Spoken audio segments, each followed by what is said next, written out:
Chapter 789. Hearing their conversation, Feng Ling supported herself with her hands, raised her sweaty face, and said gratefully to Qiao Fei, "You don't have to reduce the intensity. I can keep up. It's okay." Li Nanheng didn't appreciate her words at all. He just glanced at her indifferently. "You have to keep up. Otherwise, get back to Team 1. The other 4 people who were also exhausted fell silent. Boss had always been strict. At this time, no one dared to say a word. Qiao Fei still wanted to say something, but Nanheng frowned. "Have you finished the handover of Team 2? If not, go back and explain everything clearly. Why are you standing here? Did I ask you to come here and stare blankly?" Hearing this, everyone hurriedly continued, for fear that they would be the next person to be blown up by boss's explosives. For the whole afternoon, the sniper team trained continuously for several hours. Finally, they could rest for half an hour and then continue training. When it was dark, they went to eat, came back, continued training, and rested for another half an hour. At 9 o'clock in the evening, they could go back and officially enter their free time. Of course, these training times were not arranged by Boss Lee, but by the person in charge of the United States Police Department. As the United States was currently short of resources such as long-range snipers, they hoped to bring in a few people who met the standards as soon as possible. At 9 o'clock sharp, the team was dismissed. Feng Ling's clothes were soaked with sweat. She looked at the other 4 people around her and found that all of them were drenched. In fact, it was not only the sniper team who had such devilish training. Usually, the training intensity of other teams was not low, but it was indeed much higher than before. Fortunately, the 5 people persisted. It was hard to believe that in a base that stood behind the United States Police and the military, all the members repeated such training every day. But Feng Ling had been on several missions. She knew that the so-called 11 base was not just a kind of glory. Glory was just the reward under the risk. What really mattered was that every mission had a certain risk. It was just that in recent years, it had been relatively peaceful, and there were no incidents that were too dangerous to require many people's lives to be taken. The current high-intensity training was also the foundation for them to protect their lives in the future. If they couldn't even stand this, they would not be qualified to go out with the main force in the future, and then they would lose the most fundamental qualification as members of 11 Base. Stamina was always the most basic requirement. Although they had dinner in the evening, they had consumed too much energy today. Kay called the other 4 people over and asked Feng Ling to eat something together. Feng Ling turned back to see that Nanheng had not rested much in the past 10 hours. He had been training with them. She hesitated for a moment before saying, "Kay, you go with them. I ate too much tonight.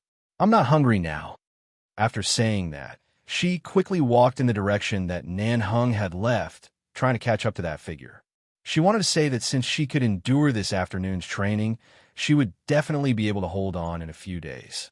She hoped that Boss Lee would not mind what others said. She could accept all the training content and did not need to be trained separately. Of course, she didn't want to have this privilege at all. She was originally a woman dressed as a man, so she was a sissy in the eyes of others. Some people didn't like her. If she had any special treatment because of her physical strength, she was afraid that there would be more topics of discussion in the base in the future. She didn't want to be the target of public criticism. Feng Ling's pace was very fast, but compared with Nanheng, she still couldn't catch up with him, so she quickened her pace. She chased into the building and saw that Boss Lee had gone upstairs.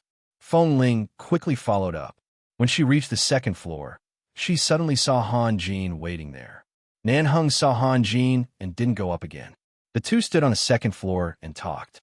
Their conversation inevitably came into Feng Ling's ears. "Did you see the message I sent you?" Han Jin asked. "Li Nanheng." "Yes. When I passed by outside this afternoon, I saw that you asked Feng Ling to do high-intensity training with the other 4 people. In fact, in the past 2 years, I can see that Feng Ling is a person who can endure any hardship, but from a comprehensive point of view, the other 4 are already in their 20s and strong, and Feng Ling is only 16. Such training is unfair to him. He can't bear it, but will not give up.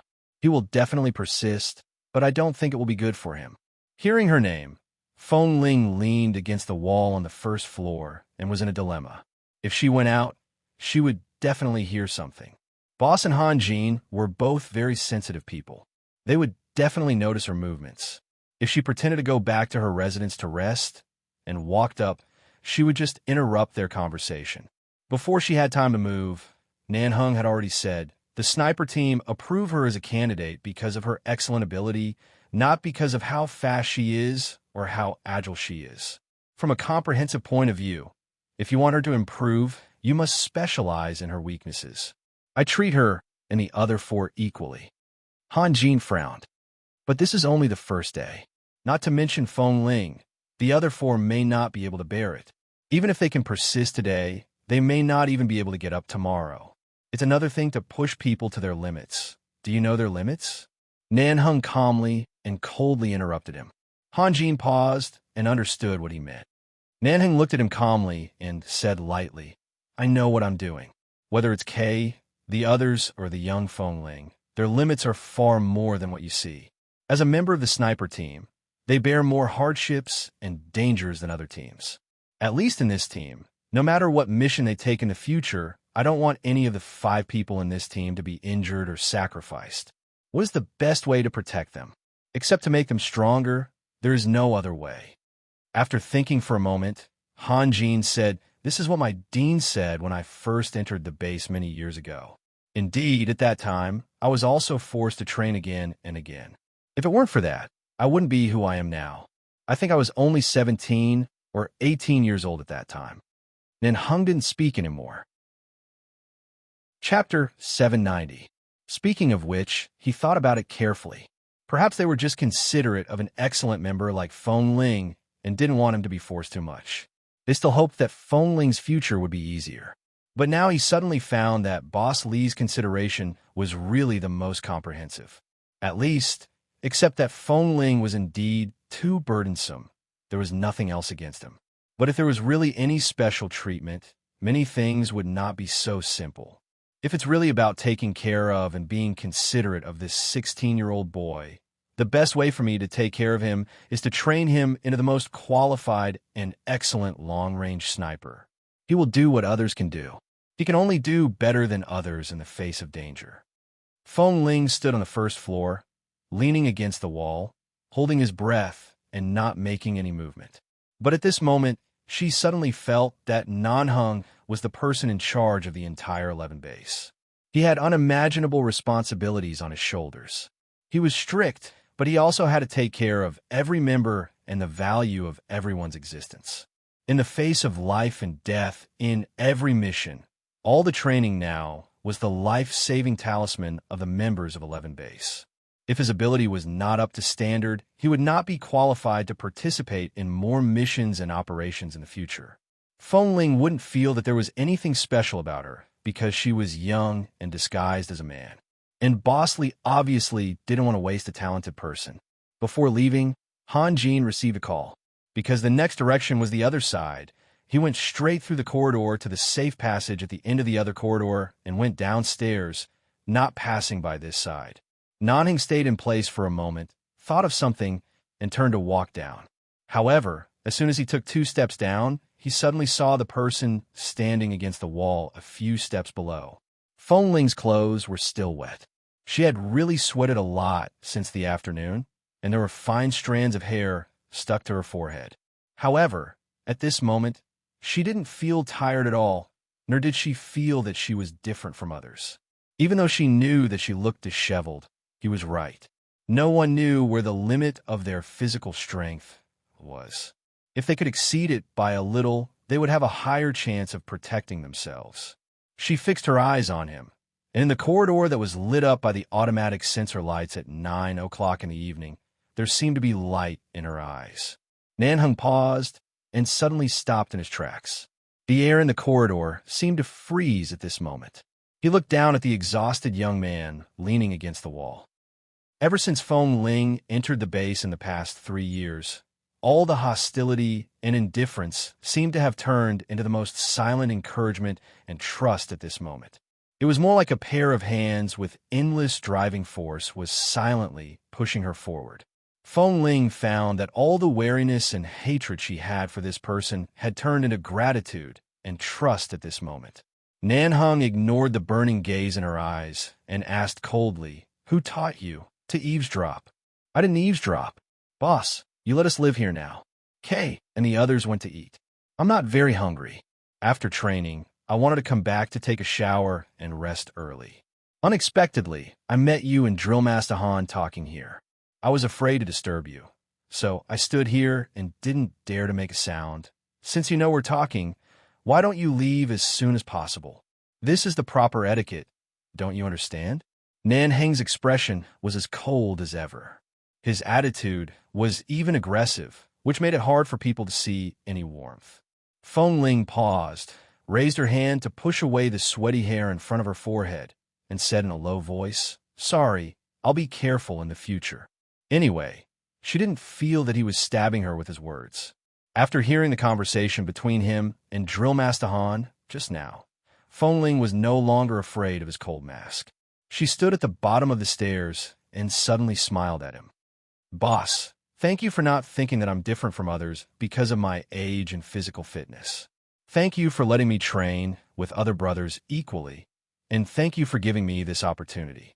As she spoke, the young man showed a sincere smile that he had never shown in more than 2 years, and looked at the man standing on the stairs against the light behind him. The young man's eyes were clear and shining. Nan Heng's heart suddenly skipped a beat. Ever since Feng Ling entered this world, the two of them had never had a proper conversation. If it wasn't that his words were aimed at her, it was that she was cold and distant.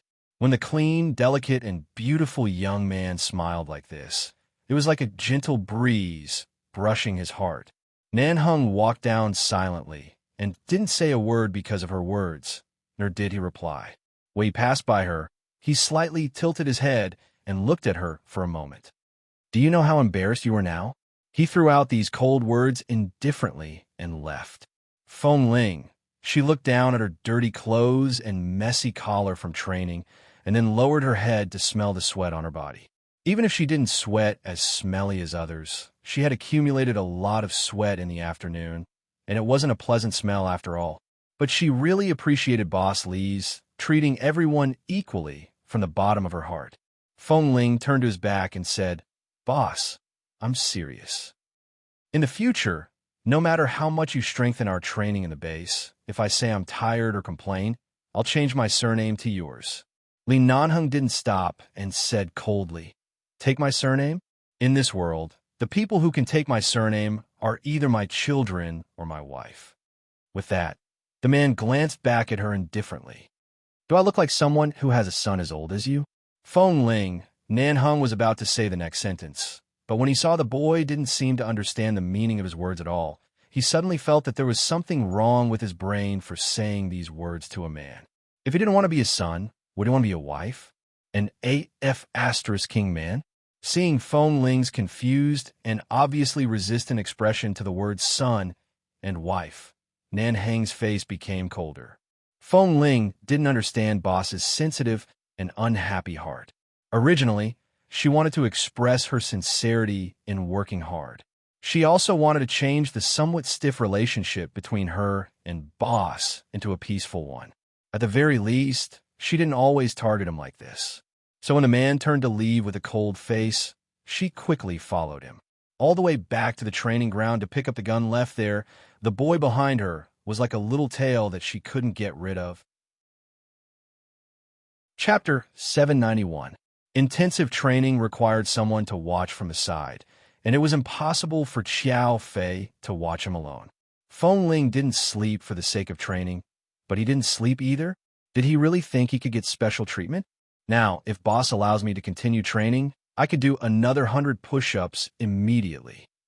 So, it was already 9:30 p.m. He had watched these 5 people for the whole afternoon, and now he still wanted to continue training with him?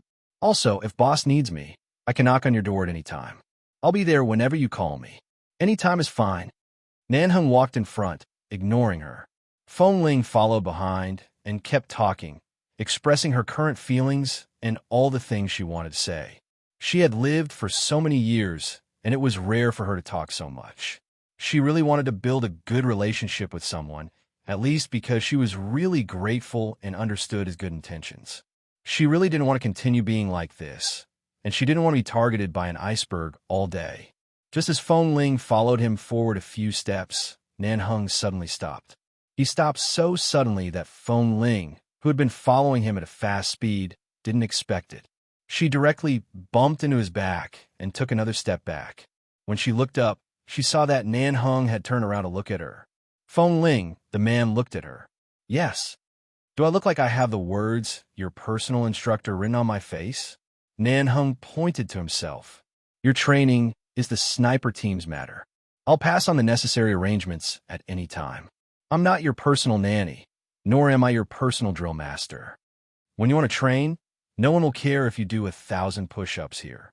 You don't have to drag me along. I don't really want to watch, understand? Feng Ling felt that boss might have misunderstood something. Perhaps she didn't express herself clearly. But boss, if I don't do some movements correctly, if you don't, you can practice again the next day. Arm strength is the first and most basic step of sniper rifle training. You have to know your limits. Do you want to waste your energy here, or do you want to train with the others on time tomorrow afternoon? Only a fool would choose to do 1,000 push-ups here.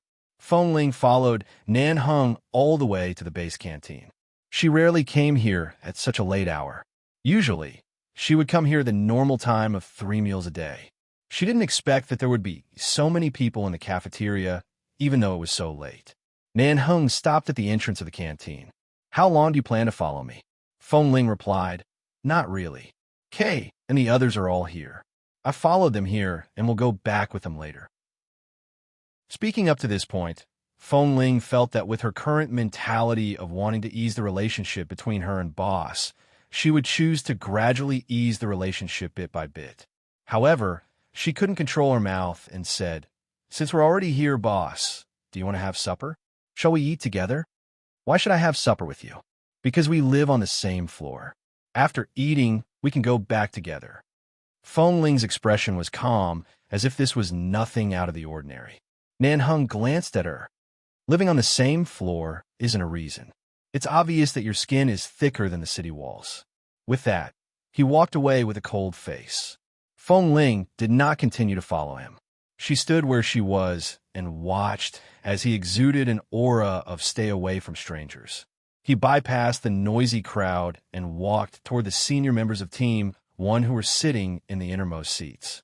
For the first time, she lowered her posture and wanted to ease the relationship between them. But Boss Lee seemed to be very unhappy.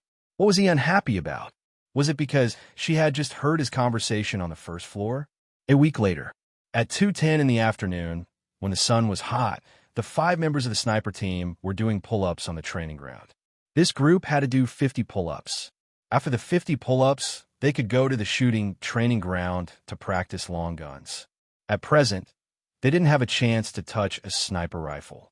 According to Boss Lee and Deputy Drill Master Xiao Fei, the 5 of them should be completely familiar with the shooting method of long guns before they were qualified to touch a real long-range sniper rifle. Tam, who was the closest to Feng Ling, counted. 5, 6, 7, 10, 18, 26, 27. Li Nanhan was quite far away from them, but as if he had ears, he suddenly turned his head, walked up to Tam, and said indifferently, from 1 to 50, count again.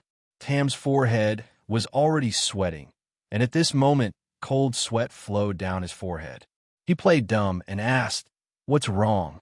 "Boss, I see that you are good at counting. Read it out loud for everyone to hear." Tam was embarrassed. "Cough, boss, I was wrong." Tam was actually a little stunned.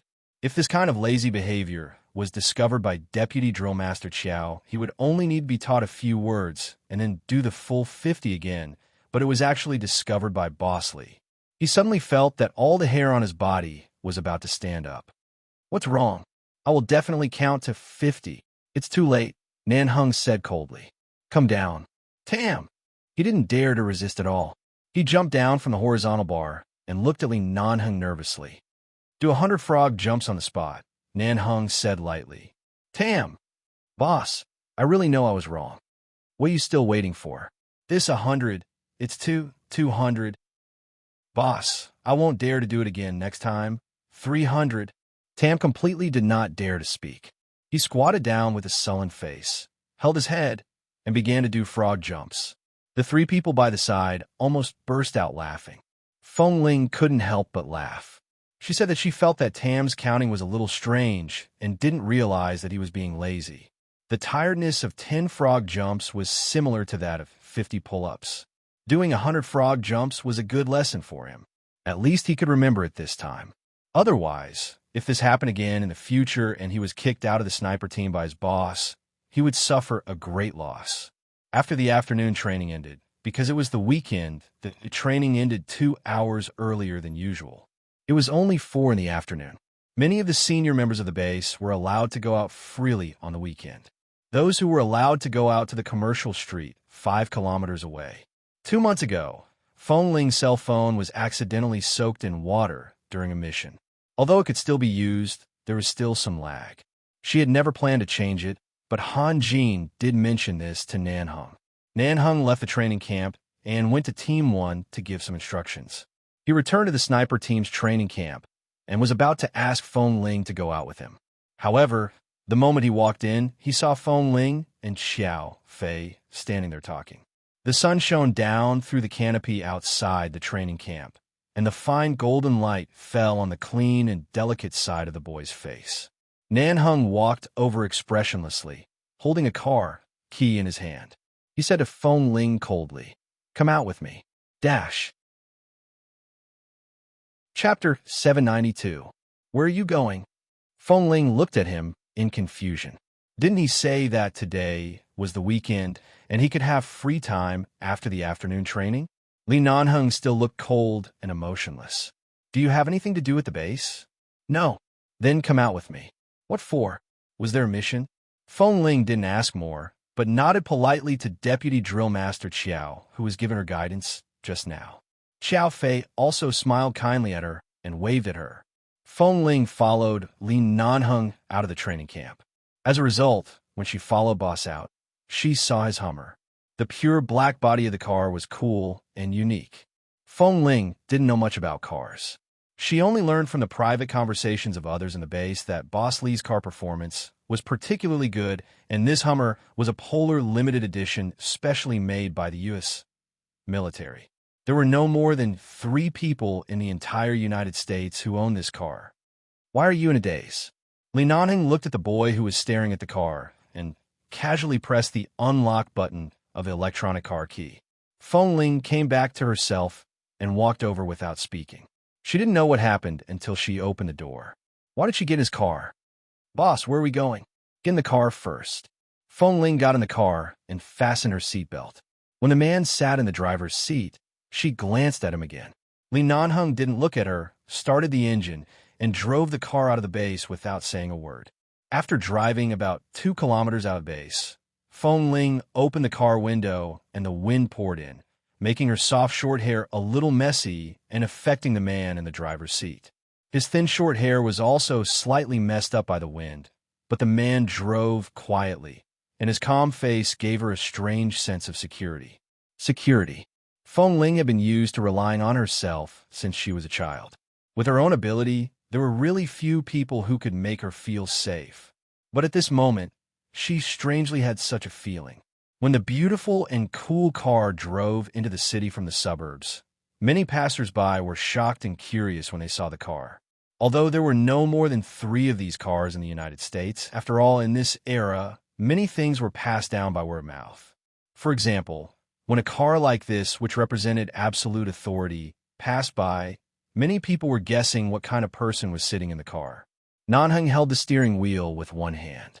When he saw the intersection ahead, his cold and calm face turned slightly, and he drove directly to the road on the right. They arrived at a very prosperous commercial street very close to the city center. On the commercial street of Los Angeles, Western architecture and culture were more obvious. However, there were also many Chinese and Chinese congregations on the streets. Looking at the people coming and going, one could tell that business was good. Feng Ling followed him out of the car. When she walked beside the tall and straight man, the black uniform on the man was a bit conspicuous in others' eyes, and it could be said that he was a little handsome. Those who didn't know 11 Base could only feel that the clothes they wore were particularly stylish, pure black, tough, and handsome, and the appearance of the two men, one tall and one short, was particularly eye-catching. One was tall and cold, unsmiling, but as good-looking as a royal dignitary in an ancient Roman painting. The other was slightly thin but young. He was probably the so-called little fresh meat. He was fair and beautiful, and his clear eyes were expressionless, but he had a face that could attract the attention of all kinds of girls. It was hard to tell whether he was a man or a woman, but his facial features were indescribably clean and handsome. The point was that both of them were unsmiling. When the two men walked over like this, many passing women couldn't help raising their mobile phones to take a few photos of their side faces. Nan Hung took Feng Ling into a mobile phone brand store downstairs in the shopping mall ahead, and the people in the store immediately came up to greet them. However, when they approached, it turned out to be Li Nan Hung, and the brand store manager who happened to be in the store today hurriedly came up to him.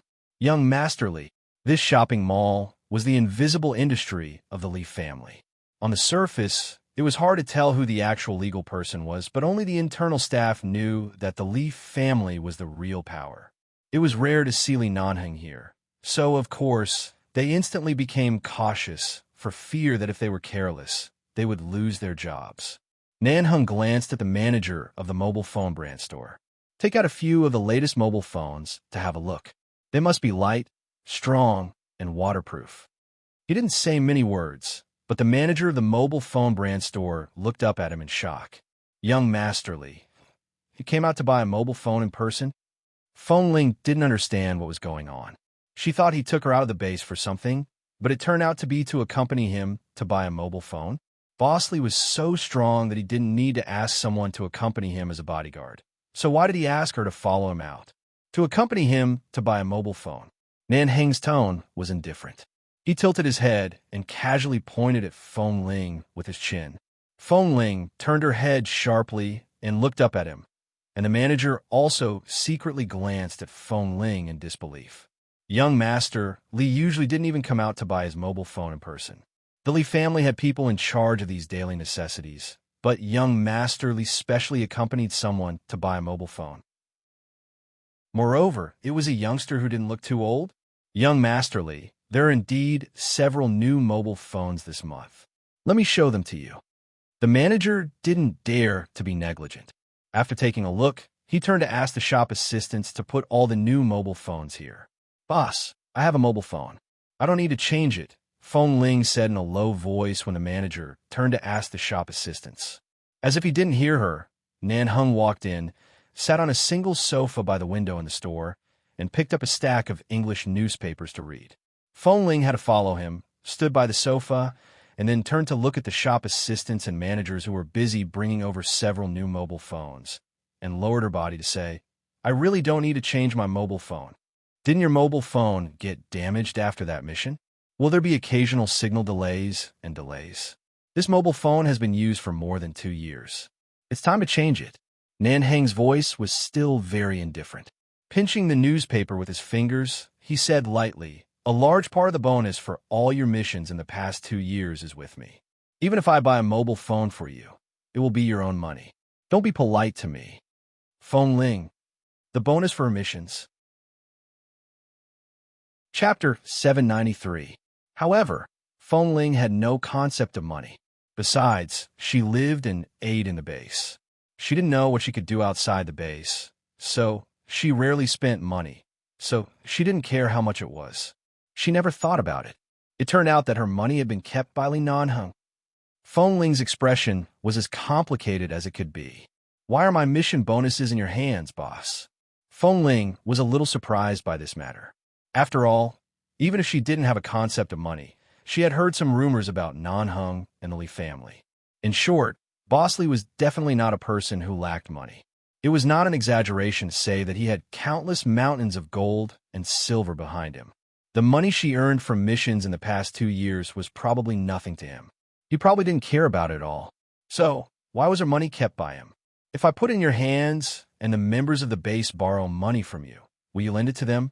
Yes. What if they don't return it to you? If there's really a special reason, they won't return it. Anyway, I don't have much use for it, and I can earn more from missions in the future. When Nanheng put down the newspaper and turned to look at her, he saw that the boy was looking at him calmly. Obviously, he really had no concept of money at all. He put the newspaper aside and said lightly, "With your temper, I'm afraid that the money you earned from missions in the past 2 years will be borrowed by others.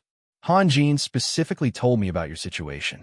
He will only give you the necessary part of the bonus and keep the rest for you for the time being. However, he only has one account, so it's not convenient for him to use it, so he left your money with me. After more than 2 years, it's enough to buy a small apartment in a less prosperous area of Los Angeles. Before returning to the base, I have booked an apartment with a good geographical environment and room for appreciation. It's under your own name, and you own the right to buy and sell it. It's just nearby. Do you want to have a look after buying a cell phone?" Feng Ling didn't expect that she would have her own apartment. Nanheng glanced at him again and saw that the youth was staring at him in a daze. Clearly, he did not expect that he would have a house in just over 2 years. These worldly possessions were nothing to Nanheng. But for a person like Feng Ling who had no one to rely on, rather than letting the money he didn't know how to spend be borrowed or cheated away by others, she might as well help him take good care of his money. At the very least, it was something that truly belonged to him. Feng Ling was silent for a long time. When Nanheng picked up the newspaper again, she stood by the sofa and said softly, "Thank you, boss." Nanheng's cold brows moved and the corners of his mouth slowly curled into a faint smile, but he didn't look at her again. At this time, the manager of the mobile phone brand store had already brought over several new mobile phones that met their requirements. He even carried them over in a special ceremonial manner on a crystal tray covered with a red cloth. "Mr. Lee, this is the new model that just arrived this month. It fully meets the requirements you just mentioned." The manager came over respectfully and said with a smile. Nanheng glanced at the mobile phones and said, "Let him choose. Buy whichever he likes." Feng Ling really didn't want to buy a mobile phone today, but Boss Lee was right. After her mobile phone was soaked in water, it didn't work very well. Besides, it had been more than 2 years, and the model was indeed much older.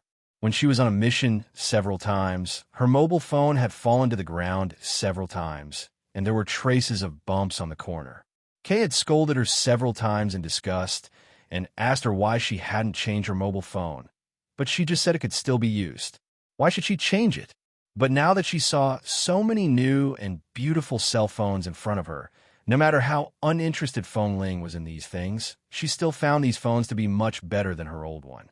She couldn't help but pick up one of the most pleasing to the eye. The size was just right in her hand. The manager eagerly taught her how to use it. In just a few minutes, Feng Ling decided to buy the one in her hand.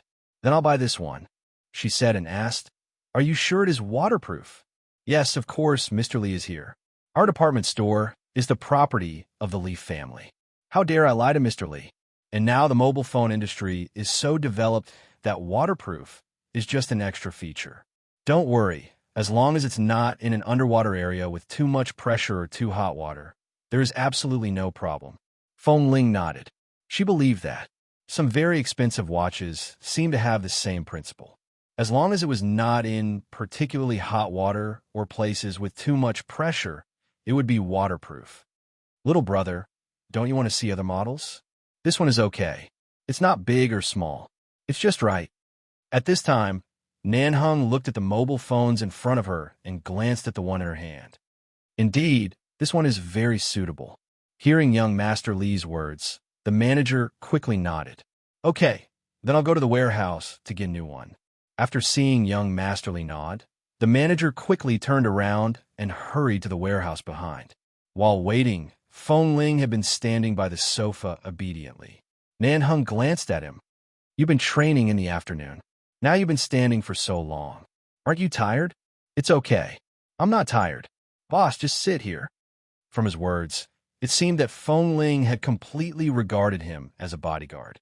Nanheng raised his hand and pulled her arm, dragging her to sit on the sofa next to him. Feng Ling subconsciously hurriedly withdrew her hand, but when Nanheng was about to let go of her hand, he paused and looked down at her hand, which was whiter than many men's, and her neatly trimmed nails were also clean.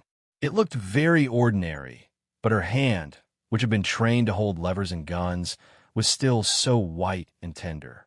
What kind of physique did this boy have? He had been exposed to the wind and rain in the base for so long, but he was still so tender.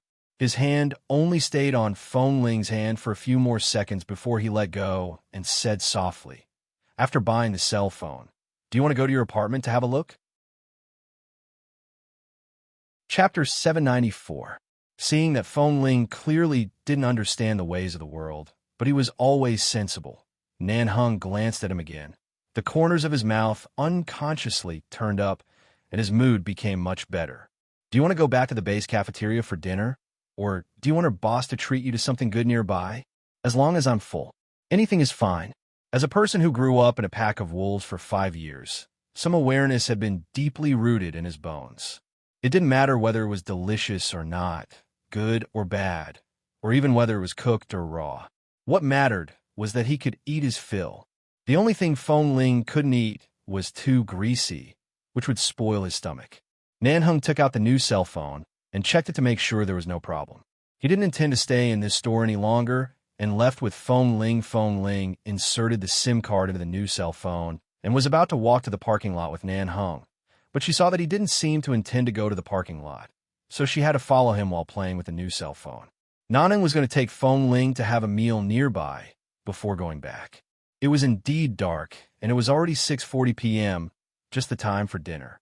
Just as the two of them walked to the intersection behind the commercial street, suddenly, an old woman shouted anxiously, "Help me! Help me!" At the same time, a black figure quickly ran by, and the two of them stopped in an instant. Nan Heng just glanced back indifferently, only to see an old woman with gray hair and reading glasses staggering in this direction, shouting in English that someone had robbed her bag. This kind of street robbery was normal at night, and the clothes the old woman wore were not cheap brands, so it was not surprising that she was robbed. Before Nan Heng spoke, he suddenly saw that Feng Ling had already chased after her. Seeing Feng Ling's figure flashed by quickly, Nan Heng didn't even have time to stop her and had already rushed over. Nan Heng was speechless and raised his hand to touch his forehead. This kind of robber was much easier to deal with than the usual missions of 11 Base. In Feng Ling's hands, he was probably a small ant that could be pinched to death at any time.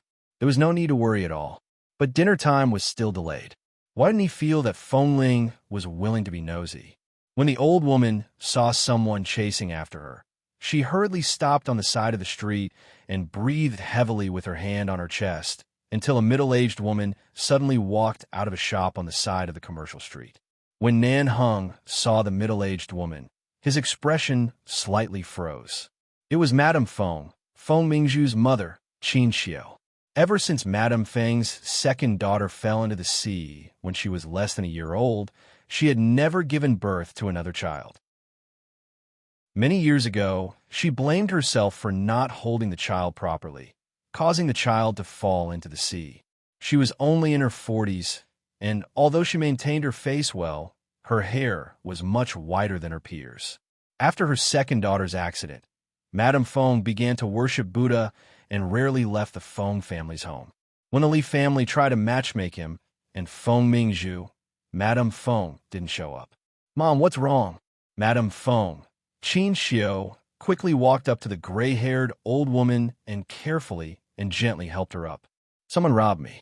I saw that you had been in the shop for too long and was worried about waiting in the car. I wanted to get out of the car and take a walk, but as soon as I got out, someone suddenly came over and snatched my bag." The old woman was so angry that she pointed to the front while panting and coughing. "I saw a young man who seemed to be chasing after the robber. I don't know if he can catch up with him." Hearing this, Qin Xiao hurriedly helped the old woman steady. "It doesn't matter. It's not a big deal as long as you're fine. Why are you chasing after a robber at such an old age? Aren't you afraid that you'll be in danger? It's all my fault. Just now, when I saw those baby clothes in the shop, I thought of my poor child again. I was so emotional that I forgot the time and kept you waiting in the car for too long." Hearing that this old woman was Madame Feng's mother, Nan Heng didn't care much about the affairs of the Feng family. But now that Feng Ling had gone to chase after the robber, it was indeed inappropriate to ignore this matter. However, because he refused to marry Feng Mingzhu, it was not convenient for Nan Heng to meet the Feng family directly, so he simply called the nearby police station. In less than 3 minutes, The nearest police station sent 2 police officers to take them to the police station to sit down and rest. After catching up with the robber, Feng Ling snatched the bag back, but she didn't expect that the robber had accomplices. Just outside the intersection ahead, there was a black car parked there. The moment she snatched the bag away, 2 people jumped out of the car and rushed at her with the robber. Although the robbers were accomplices, there were only a few steel pipes and knives in the car at most. There were no dangerous goods, such as guns and ammunition. It was easy to deal with these 3 people, but these 3 people were strong and difficult to deal with. By the time all 3 of them were beaten to the ground, more than 10 minutes had passed. Feng Ling checked the bag in her hand again, looked coldly at the 3 people lying on the ground with bruised noses and swollen faces, and took out her cell phone to call the police. After making sure that the police would come soon, she took the bag and went back the way she came. When she went back, she saw 2 people in police uniforms beside Nanheng talking to him. She thought that with Boss Lee's character, he wouldn't care about this kind of thing, but she didn't expect that he also called the police. She walked over and handed the bag to the 2 police officers. The robbers are at the intersection. Other police officers have already gone over to arrest them. I've also recovered the bag for the old woman. Please send this bag back to her. Nanning took a look at her and saw that there was no injury on her face. She ran here without blushing or gasping for breath. Sure enough, such a long period of physical training was not in vain. After the 2 policemen recognized Nanheng, they knew that the person who helped them to deal with the robbers was from 11 Base. They immediately turned to Feng Ling. Since you recovered this bag for the old woman just now, you should take it back to her and let her see who helped her. We don't dare to take this credit. There's no need. It's just a bag. The things in it should be very important to the old woman. Otherwise, she wouldn't have chased after it so desperately. Feng Ling said calmly, I won't go. It's okay to go and have a look. Nanheng leaned against a statue in the middle of the commercial street with a cold look and smiled faintly. It's rare for me to take you out for a walk, and you performed a heroic act on the spot. Since you've done a good deed, it's good to give the bag back to him. Otherwise, the old man will probably come to you to thank you. It's better for you to go there directly than to let such an old man come to you in person. Dash. Chapter 795. Under the unanimous invitation of the police and the fact that Li Nanheng was not in a hurry to ask Feng Ling to accompany him to dinner, Feng Ling agreed to return the bag to the old woman with the police. The nearest police station to this commercial street was only 3 minutes away by car. They took a police car there instead of driving their own car. In the police station, the old woman was still sighing. I don't know if this bag can be taken back. The old woman sighed and said, Qin Xiu, for so many years, I was afraid that you would feel sad, so I didn't tell you. Do you remember when my poor granddaughter was born? I asked an old friend who specialized in collecting antiques and jade to make a jade pendant for the child. There was a word Feng engraved on it. In fact, there was another jade pendant. It was an outer ring that could be buckled together with the jade pendant when it was carved. The jade pendant and the jade ring could be completely buckled together. At that time, I thought that you and the child were both in the Feng family and rarely had the chance to see each other. As a grandmother, I kept it as a memento, so I left the jade ring, and the jade pendant has always been on the child. Hearing this, Mrs. Feng finally understood why her mother was so anxious about the bag that had just been snatched away. After the child fell into the sea, I was really sad and could only look at the jade pendant in a daze every day. I was used to wearing it or putting it in my bag every day and putting it on my pillow every night before going to bed. Only when I looked at it could I sleep well. Otherwise, in my dreams, there were always all kinds of terrible scenes of the child being swallowed by the waves. The old woman said with red eyes, If this bag can't be taken back, I'm afraid the jade pendant will never come back. How can I live in the future? I'm afraid I can't even sleep. Mom, if you didn't mention it, I really didn't know you had such a thought. Qin Xiu sat next to her and sighed. The old woman's eyes were red as she said, I was afraid that you would be sad. You cried until you fainted again and again in the past few years. How could I mention anything about this child to make you sad? But after all, the bone is connected to the heart. You are my daughter, and the child who fell into the sea is your daughter. This blood is connected to blood. Every night when I close my eyes, I see the poor child floating back and forth in the sea. This pain in my heart is unbearable. Just as the mother and daughter were sitting in the tea room of the police station and feeling sad, a police car stopped outside. Feng Ling got out of the car and looked in the direction of the police station. She hesitated and heard Nan Hung say, "Go in by yourself. I'll wait for you outside." She turned back to see that Nan Hung had also gotten out of the car. He casually leaned against the car door, his posture as cool as a breeze. He glanced at her as he cocked his head to light a cigarette. With one hand in his trouser pocket, he coldly glanced at her from the side. "What? Do you need me to accompany you in for this kind of thing?"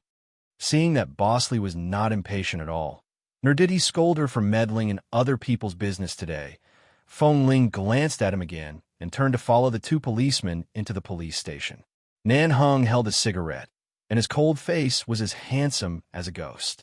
He narrowed his eyes slightly and glanced at Feng Ling's back. A police officer came out from inside and saw him. After asking the two policemen and Feng Ling in front of the door, he hurriedly came out to greet him. "Mr. Li, I'm sorry to bother you with this kind of thing." Nan Hing just glanced in the direction of the main entrance of the police station. "It's not me. The one who helped you catch the robbers is the one who just went in." "Then who is he?" Nan Hung flicked the cigarette ash. "My disciple." Disciple. 11 Base had a lot of contacts with the police in the United States.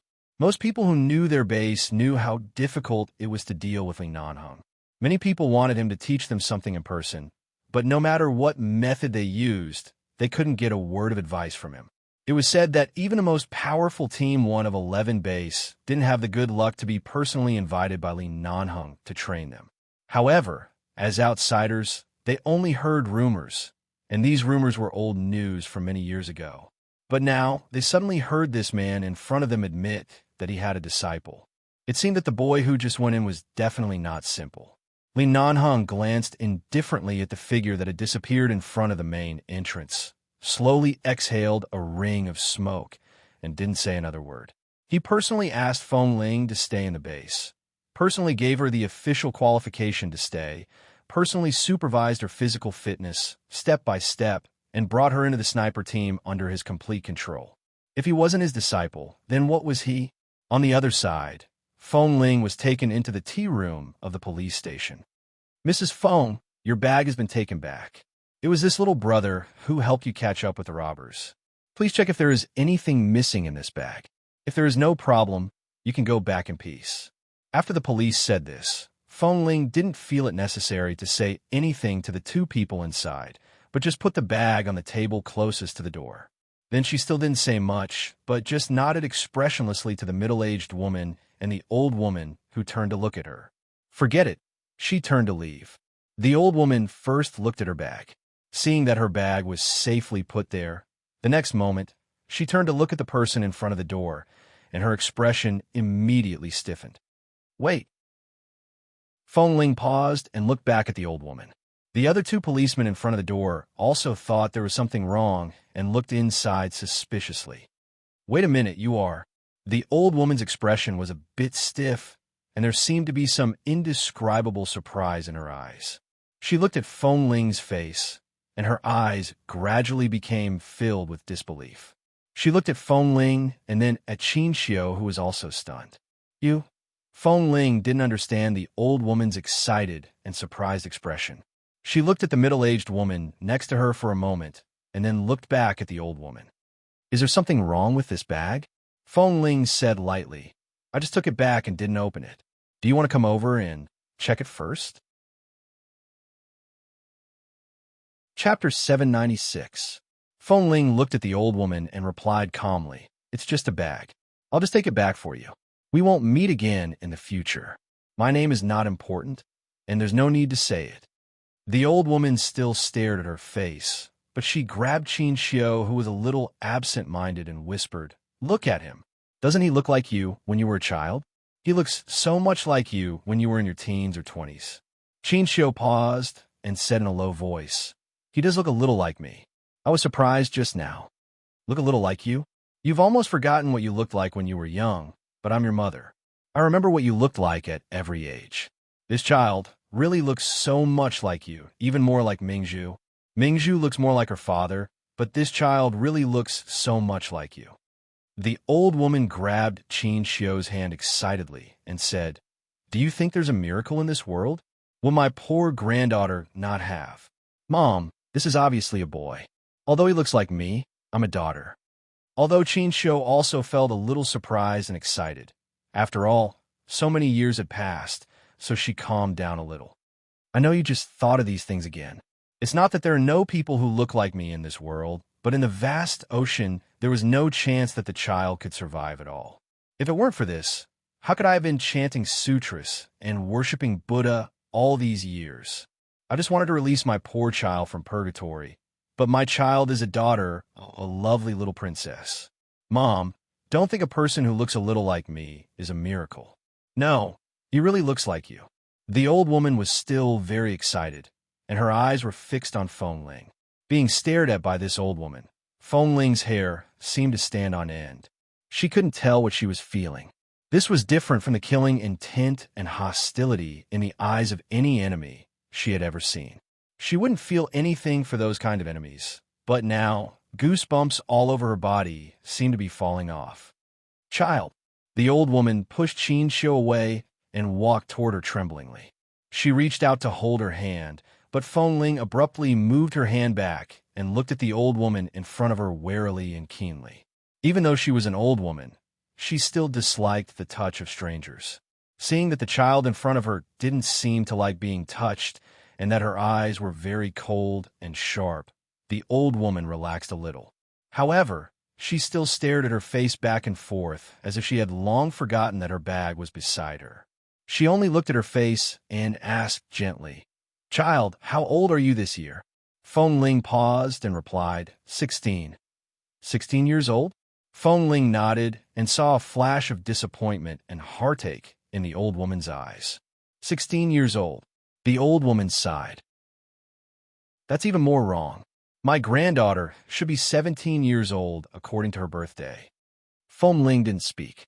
She wasn't very sure about her age. After all, she had been living with wolves in the jungle before she was 5 years old. At that time, she didn't know that 365 days was a year. In the jungle, only the sun rose and the moon set. It was impossible for her to count the days one by one. However, when the group of people took her out of the jungle, because she was very thin at that time, they said she was only 5 years old and set a date for her birthday. However, based on her body's development and height, she wasn't sure how old she was. But it should have nothing to do with what the old woman said. So she just looked at the old woman's melancholy expression in silence. The old woman thought for a while and then looked up at her face. "But it's really too similar. Granny, what do you mean by similar?" Feng Ling didn't understand what she meant.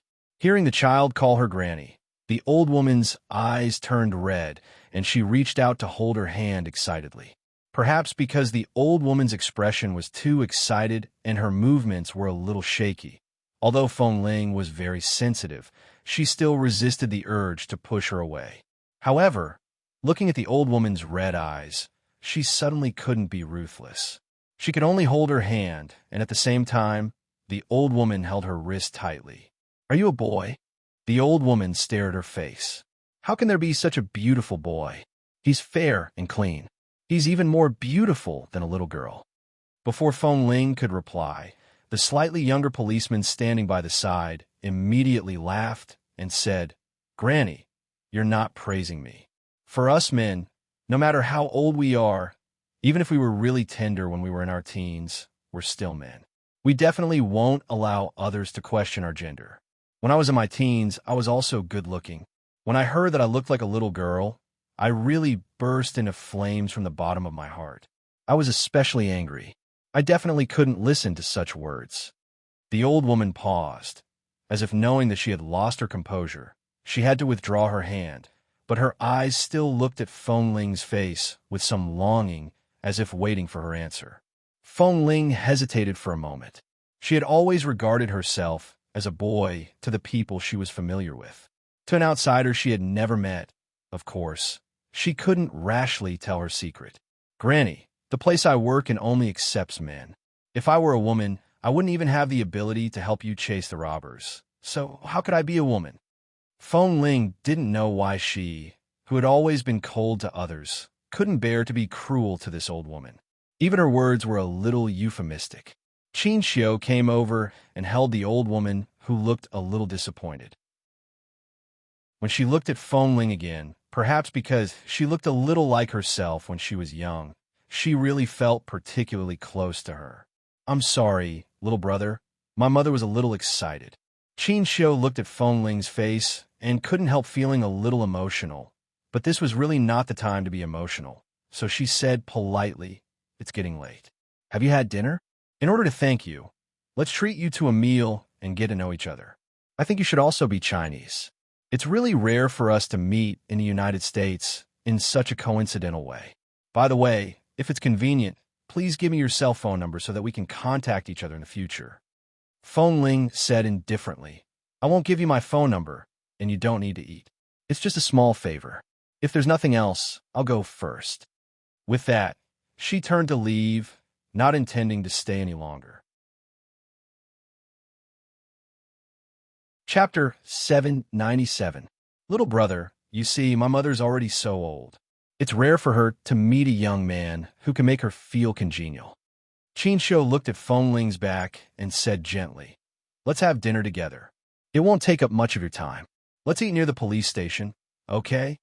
Mrs. Feng hasn't been out of the Feng family for many years. I didn't expect that you came out today to accompany your mother." Suddenly, a voice came from the front door. Sure enough, no matter how old you are, filial piety comes first. In the blink of an eye, Qin Xiu saw the tall and straight figure enter her line of sight.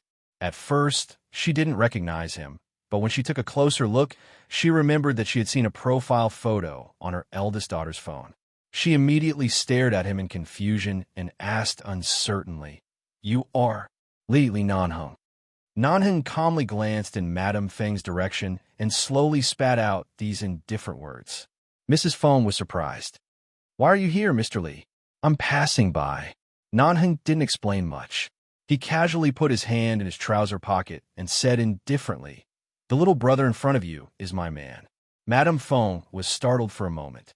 She then looked at this extraordinarily handsome man, and at the same time, her gaze fell on the youth who had already walked to her side. After looking at them for a while, her gaze once again fell on Nanheng's face.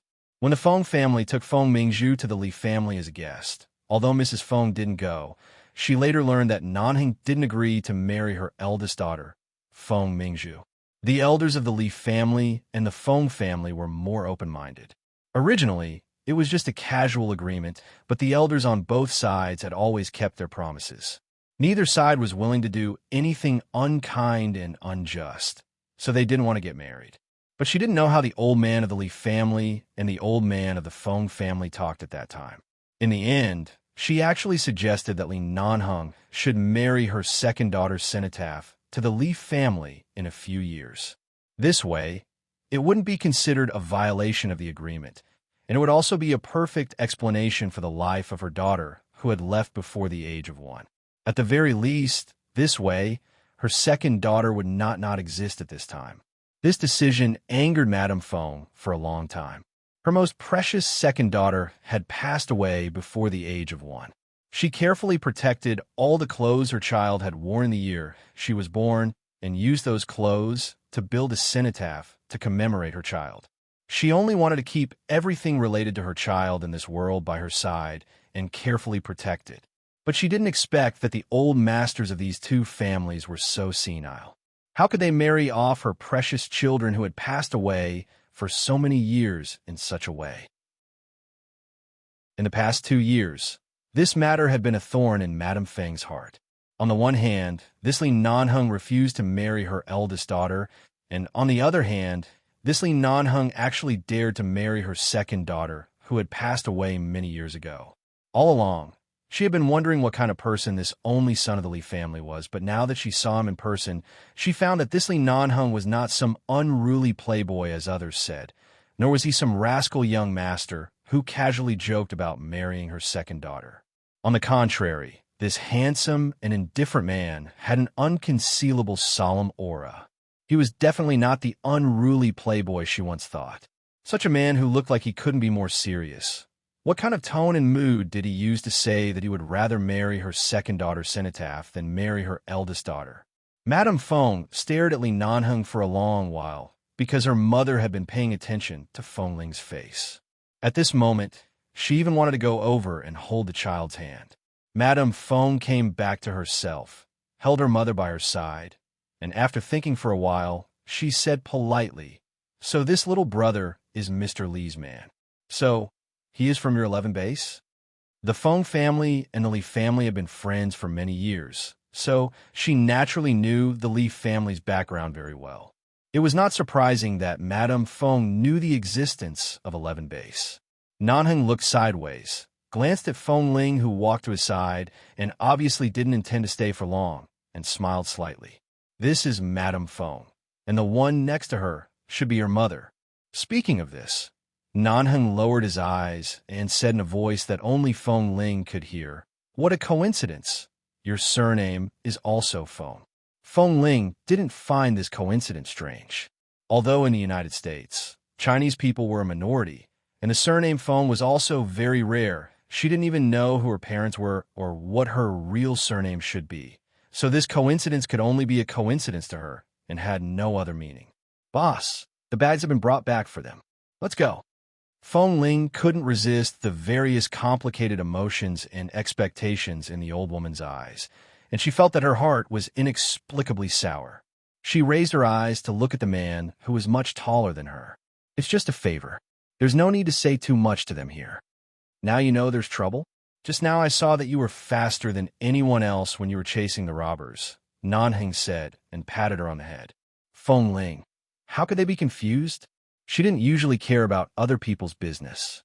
If it weren't for the fact that the old woman was struggling and anxious to chase the robbers, she instinctively went forward to help, or she wouldn't have bothered to care about this kind of business. Madame Feng walked up to them with the help of the old woman. "Mr. Li, since we are all acquaintances, and this little brother is also one of your people, we should sincerely thank you. You haven't had dinner yet, have you? Let's have dinner together. It's our treat." Nanheng's hand was still in his trouser pocket. He tilted his head and looked at Feng Ling mildly. "Do you want to eat?" Feng Ling was about to say no when Madame Feng spoke again. "In addition, when the Feng family visited the Li family last time, I didn't go with them. This is also a pity. It's rare to coincidentally meet Mr. Li here today. Let's have a meal together." Hearing that Madame Feng and Nanheng seemed to know each other and seemed to have some kind of relationship, Feng Ling immediately choked back the words of refusal. She turned to look at the two people, but felt that there was no reason for her to ask what Nanheng's relationship with them was. The moment she turned, she met the old woman's gaze on her. Feng Ling swallowed the words that were about to come out her mouth. She turned, and her shoulder inadvertently brushed against Nanheng's. She whispered, "Boss, I'll listen to you." Nanheng's cold brows moved slightly. He glanced at Madame Feng indifferently. Chapter 798. Li Nanheng said, "Since Madame Feng is so kind, as a junior, if I still refuse, it will be too disrespectful to the two of you. However, the base has a limited time to go back a night. We can't delay for too long. Even if we eat together, I'm afraid it will be too rushed. It's okay. It won't be too hasty. We'll just eat something nearby. My mother happens to be tired and wants to thank the little brother who helped her get her bag back." Qin Xiu smiled and then looked at Feng Ling, who looked calm. "Little brother, let's go have dinner together." Since Boss Li had already agreed, Feng Ling had no reason to refuse. She nodded silently and didn't say anything else. The old woman had been looking at Feng Ling's face all the time and wanted to say something. She looked so much like Qin Xiu when she was a child. When Qin Xiu's second daughter was born, everyone said that the eldest daughter, Feng Mingzhu, looked like her father since she was a child. And when the second daughter was born, everyone said that she looked like her mother. How could there be two people in this world who looked so alike? But this child's age was not right. His gender was not right. It seemed that everything was wrong. The old woman did not dare to say anything, but as soon as she saw the child in front of her, she couldn't hide the excitement in her heart. In the police station, she briefly explained the cause and effect of the incident with the robbers and finally left the police station. Because the old woman was old, it was inconvenient for her to walk too far. There were indeed several good restaurants nearby, so she simply went to a nearby Michelin restaurant. After sitting down, Mrs. Feng, Qin Xiu, answered a phone call. Then her eyes fell on Feng Ling's face, and she looked at her with a smile. "Little brother, what do you like to eat? Just order it. Don't be too polite." Feng Ling didn't have much smile on her face. She had never sat down to eat with strangers like this before. She just nodded to Mrs. Feng and said lightly, "Thank you. I just have a simple meal." "Child, there's no need to be so polite. You helped us get our bags back. There's something very important in this bag. It's equivalent to half of this old woman's life. Such a meal is not enough to express my gratitude to you. Please don't be so polite with us." At this time, the old woman also spoke with a smile, looked at Feng Ling tenderly, and sighed with a smile. "Alas, maybe it's because we really hit it off. I like you very much. But why did you enter 11 Base at such a young age? Although I know many people are not qualified to enter that place, it must be very hard. Is it very tiring?" Nanhing asked Feng Ling meaningfully. His voice was indifferent. "Feng Ling, it's not hard at all. Life in the base suits me very well. Everyone has their own life. At least, I'm very satisfied with my current life." Hearing such an answer, Nanheng's expression did not change, but the corners of his mouth slightly curled. The waiter of the restaurant came to order, but Nanheng was not interested in ordering.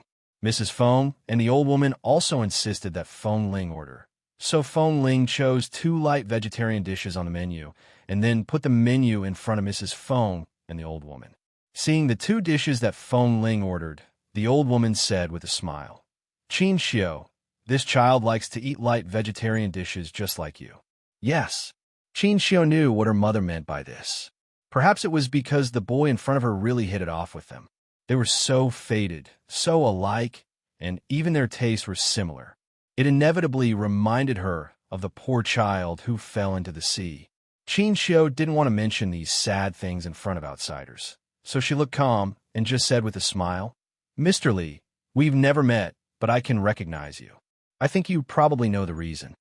Of course, Nanheng didn't know that Feng Mingzhu had secretly taken photos of him with her cell phone, but he could guess that it was all because of Feng Mingzhu. He didn't answer, but just smiled politely at Mrs. Feng. When the old woman pushed the menu back to him, he lowered his head to pick 2 dishes with a scrutinizing gaze, and then ordered a few kinds of soup stock and light vegetarian dishes for the 2 of them. Feng Ling was not a talkative person. She was usually a very silent person, and at this moment, she would not say a word unless it was necessary. Mrs. Feng first wanted to thank him, and secondly, she wanted to know what kind of person Nanheng was. After getting to know him, the unpleasant thoughts in her heart about this young master of the Li family gradually disappeared. Although she had never intended to marry a daughter who had been dead for many years to someone else, let alone in such an incredible way as a cenotaph, she couldn't reject a person like Li Nanheng from the bottom of her heart at this moment. If the Li family and the Feng family still had this idea, if Nanheng really planned to marry her daughter who had died many years ago, at least in a sense, it meant that her daughter had always existed in many people's hearts and had never disappeared. If they really had to go to this step, Qin Xiu thought that maybe she wouldn't hysterically refuse him again. If her second daughter was still alive in this world, she would definitely like such a man. At this time, Qin Xiu received another call, then stood up and glanced outside.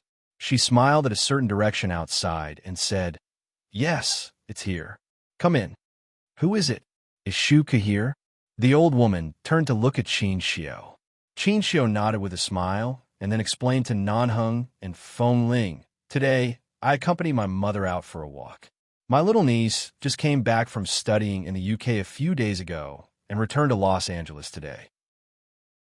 We made an appointment to meet here, but we didn't expect that a robbery happened, so it was delayed until now. My niece also came to sit down and have some food with us." The old woman said on the side, Oh, that girl Shuku is too talkative and noisy. Just let her wait at home. Why did you make an appointment here? Mrs. Fong smiled. She has been studying in the UK for so long, and you haven't seen your granddaughter for 2 or 3 years. It's not easy for her to find time to come back to see you. Isn't it because that girl Shuku is filial? Why do you dislike her? As they spoke, the door of the restaurant had been opened, and a young but beautiful girl walked in quickly. The girl was wearing a baseball cap and a light-colored women's baseball uniform. She casually put a casual backpack on one shoulder and wore a pair of white sneakers. She looked energetic and came straight over. Chapter 799. When Qin Shuk saw Nanheng, she only felt that he looked familiar. After looking at him carefully for a long time, she suddenly turned her head and whispered in Qin Xiu's ear, "Aunt, is this the fiancé in my cousin Mingju's cell phone?" The engagement had been canceled. How could he be her fiancé? Qin Xiu didn't explain much. She just gently patted the talkative girl next to her away, glared at her, and warned her not to talk nonsense. Then she whispered briefly about the encounter with the robbers just now. In just a few words, Qin Shuk widened her eyes in surprise. After listening for a long time, she finally understood what had happened and turned her eyes to the two people opposite the table. Nanheng didn't cast any superfluous glance at the girl in front of him. His eyes were indifferent to the 3 women sitting together in front of him. On the contrary, Qin Shuk turned her eyes to Feng Ling, who had been eating quietly.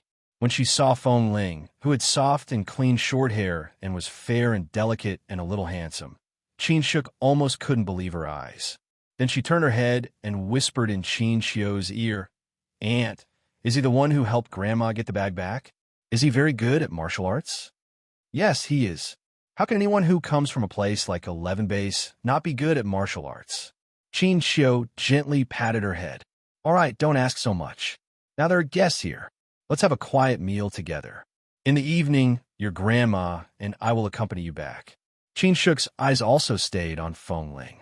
She looked at the boy sitting directly opposite her, who was quiet and unostentatious, and especially quiet when eating and drinking. When Feng Ling inadvertently raised her eyes to look at her, Qin Shuk's face suddenly turned red. Then she suddenly took a deep breath and reached out to Feng Ling. "Hello, my name is Qin Shuk. I'm 17 years old this year." Feng Ling looked at the girl in front of her, whose eyes were shining for some reason. She didn't understand what was going on with her bright and shy smile. She glanced at her, thought for a moment, and didn't raise her hand to shake hands with her. She just nodded and said lightly, "And hello. Wow, what a beautiful little fresh meat." He seemed to be about the same age as her. It was rare to see such a quiet and handsome guy. Furthermore, he looked cold and indifferent. He was the kind of reserved and apathetic person that didn't need to pretend to be. Most importantly, he was good-looking. Qin Shuk heard Feng Ling's voice and did not feel cold at all. She said enthusiastically, "I heard from my aunt that you're from 11 Base, right? It's a pity that I wasn't there when you caught the robbers just now. You must have been super cool. Ah, just thinking about it makes me want to scream. If I were there to see how you caught the robbers, I would definitely faint." It was the first time Feng Ling had seen such a passionate and excited girl. She smiled lightly. "It's not as exaggerated as you think. I've loved watching martial arts movies since I was young. All the exciting movies I've watched in America can't satisfy me. I especially like..." Before Qin Shuk could finish speaking, Qin Xiu suddenly pressed her shoulder and gave her a warning look. "Just now, your grandmother said that you talk too much. Sure enough, you can't stop talking. Hurry up and eat. This little brother and Mr. Lee are guests now. Don't scare them." "Why would I be scared?" Qin Shuk glanced at Feng Ling again and suddenly took off the baseball cap on her head. The long hair hidden in the baseball cap instantly poured down and scattered behind her. She casually shook her head and looked at Feng Ling with a natural and happy smile. She suddenly asked something that shocked everyone at the table. "Hey, do you have a girlfriend?" Feng Ling, Nanheng, Qin Xiu, the old woman. Feng Ling looked at Qin Shuk's eyes for a long time before she understood. Was she being teased by a 17-year-old girl? "Shuk, Mrs. Chin put down the cutlery in her hand and tugged at the crazy girl's arm. Be more reserved. Don't go to England to study for 2 years and be away from your parents and family for a long time. You don't even have the most basic manners and restraint. Chin Shuk didn't think there was anything wrong. I'm just asking casually. When I meet the type of person I like, there's nothing wrong with asking for his phone number. What if in a few years, he really becomes your niece's son-in-law? The whole table was silent. Fong Ling coughed. Before she could speak, she suddenly felt the chair she was sitting on was kicked. She turned to look at Nan Hung, who was calm, but somehow looked cold. Before she could speak, she suddenly felt a weight on her wrist. The man silently grabbed her wrist and pulled her up. Didn't you say you wanted to go to the bathroom? I'll go too. Come, let's go together. The man turned and walked away, not even looking at the people at the table who were stunned. Fong Ling thought, when did I say I wanted to go to the bathroom? But now she felt that she couldn't cope with the 3 of them alone, and she felt that Boss Lee strangely released some kind of pressure, so she simply turned and followed him. When she was about to walk to the bathroom, the new cell phone in Fong Ling's pocket rang with an unfamiliar ringtone. Only then did she remember that she had just changed her cell phone. She took out her cell phone and looked down to see that it was a call from Kay. She was about to pick it up, but the back of her collar suddenly tightened. Nan Hung directly grabbed her collar and turned her body around to face him. The man leaned over, and his good-looking thin lips almost pressed against her ear. Fong Ling felt that all the hair on her body stood up because of such a close distance. She heard the man's voice was very low and even carried a heavy warning. How old are you? Don't flirt with everyone you see. And? Fong Ling, I didn't do anything. He really didn't do anything. However, Nan Hung remembered that little girl Chin Shuk was full of enthusiasm for Fong Ling, as if she couldn't wait to abduct Fong Ling home to be her boyfriend, and his face darkened. He remembered that Fong Ling had been with those men in the base for the past few years. They were all men, and no matter what, they were still brothers. However, as soon as he came out, he met a little girl who was interested in him. What would happen if he came out often in the future? Chapter 800. I'm not interested in that kind of girl. Fong Ling was telling the truth, but it was normal for a man to like a woman. It wasn't anyone's business. Why did Boss Lee have such an ugly expression? Was Boss Lee interested in that Chin Shuk?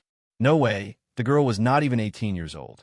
Boss's taste was too, but thinking about it, Li Nanhung even dared to barge into a man's room after drinking too much, let alone a beautiful girl. After dinner, come back to the base with me. Nanhung didn't show any extra expression because of her words. He just glanced at her indifferently and then glanced at her back facing the bathroom. Where are you hiding your eyes? Have you never been to the bathroom? Fong Ling had never been to the men's bathroom. When she was in the orphanage, she also had a small room by herself. There was an old bathroom and toilet in that abandoned building. Fortunately, there was no one else living in that building, so she had her own space. After arriving at the base, each room of the base members had an independent bathroom. She didn't go to the bathroom often and usually went back to her room to do it. When she went out, even if she had a task, she would go far away and make sure no one could see her. But outside, she really hadn't entered the men's bathroom. Of course, it was not convenient for her to even enter the women's bathroom. It seemed that the only inconvenience for her to disguise as a man was to go to the bathroom. Boss, I don't want to go to the bathroom. If you want to, I'll wait for you outside. Fong Ling said and walked out. However, before she walked out, she suddenly felt a weight on her shoulder. She paused and turned her head, only to see that it was Nanhung who took off his coat and threw it on her shoulder. Hold it for me and wait outside. The man's voice was cold. Okay. Fong Ling still did not dare to look back because this was already the men's restroom, but there was a row of doors inside that could be blocked. From the door came the sound of other men standing inside, which made her feel uncomfortable all over. She quickly walked out. Seeing Fong Ling running out of the men's bathroom faster than a rabbit, Nanhung glanced at her. When the two of them returned from the bathroom and sat at the dining table, Chin Shuk saw Fong Ling coming back and asked for Fong Ling's cell phone number again and kept asking her what her name was. Under normal circumstances, Nanhung remembered that they didn't know Fong Ling's name, so he didn't mind telling them. But at this moment, seeing this little girl constantly exerting force on Feng Ling, he remained silent. In the blink of an eye, in less than 10 minutes, Qin Shuk had taken the initiative to sit down next to Feng Ling. After all, this 17-year-old girl had lived in the West for a long time, and many of her ideas and habits had been assimilated by the West. She was flamboyant and bold. Feng Ling, who was usually very quiet, was a little embarrassed at this moment. Because she was sitting on the same bench as Nan Heng, she had to move closer to him little by little. In the end, she sat down with him leg by leg, and Qin Shuk still pestered him to ask for his name and phone number.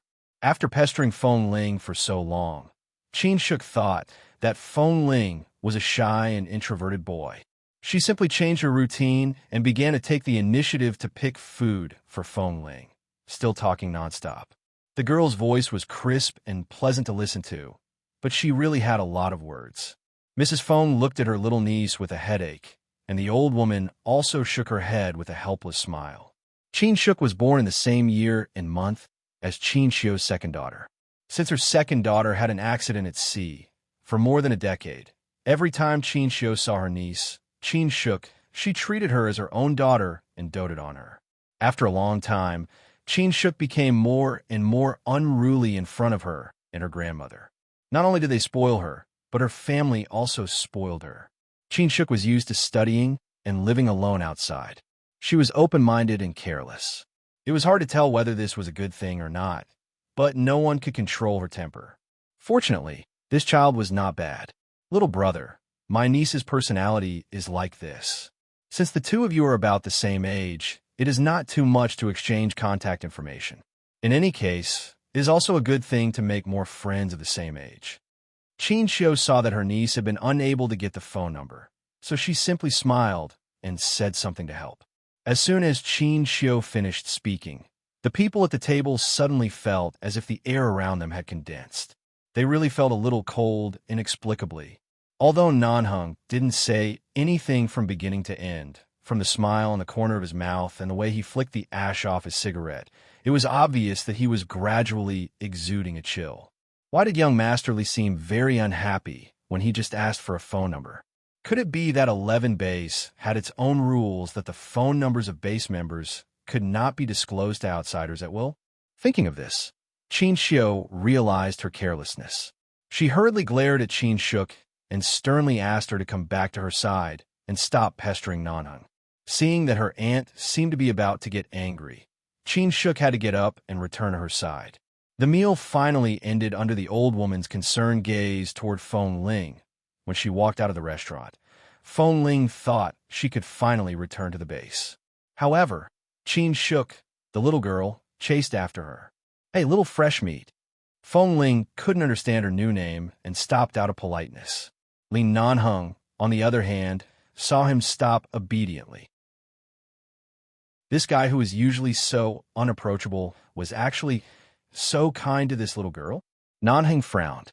For some reason, he loosened his collar again. Qin Shuk took Feng Ling's hand and whispered something in her ear. Feng Ling froze for a moment and didn't speak.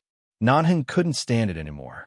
He reached out and dragged Feng Ling over, looked at Qin Shuk indifferently, and acted like the boss of the base. His voice was cold and indifferent, and his handsome face was frosty and full of impatience. It's getting late. The base is a clear time to go back. In addition, as a girl, Miss Qin is too straightforward in her pursuit of a man. Think carefully about why you haven't been able to get his cell phone number for so long. Qin Shuk. Was Mr. Li, who had been cold the whole time, looking down on her? Qin Shuk was about to speak, but before she could say anything, she saw the little fresh meat she had just taken a fancy to being carried down the stairs in front of the restaurant by the collar by Mr. Li. He seemed to be very familiar with the way he carried him. She was dumbfounded. Feng Ling looked down at her legs that could walk normally. After being taken down the stairs, she said helplessly, "Boss, I can walk by myself. Don't always grab my collar, okay?" Dash. Chapter 801. Nan Heng had just brought her down. Hearing Feng Ling's complaint, he let go of her. Feng Ling quickly took a big step back, as if she was afraid that he would touch her again. Nan Heng's unfathomable eyes looked at her guarded expression, and his eyes gradually turned cold. Feng Ling was a man. At the age of 16 or 17, he had already experienced his first awakening of love. It was not strange for him to have feelings for a beautiful and adorable girl of the same age. Even though Feng Ling was usually cold and aloof when facing Madame Feng's little niece, he was clearly much more patient. This was nothing out of the ordinary. Nan Heng walked heartlessly toward the direction of the commercial street where their car was parked. Feng Ling followed him and didn't look at Qin Shuk, who was looking at her eagerly behind her. She finally walked quickly behind the tall and long-legged man and suddenly heard the man's cold voice. The base also has clear rules and regulations for the personal affairs of its members. I don't think I need to remind you. The man's voice was so cold that Feng Ling wondered if Bosley was really interested in that Qin Shuk and disliked her for getting in the way. Cough. Feng Ling immediately followed him apologetically. I really haven't read the rules about personal affairs. Which one are you referring to, boss? The man didn't look back. You can't fall in love under the age of 18, and you can't have emotional entanglement with anyone outside the base except your parents and relatives. Feng Ling heard such cold words. She was startled and looked up at the man's indifferent back. Nan Heng didn't care about the guy who was left far behind and walked straight back to the commercial street. 10 minutes later, Feng Ling finally came back.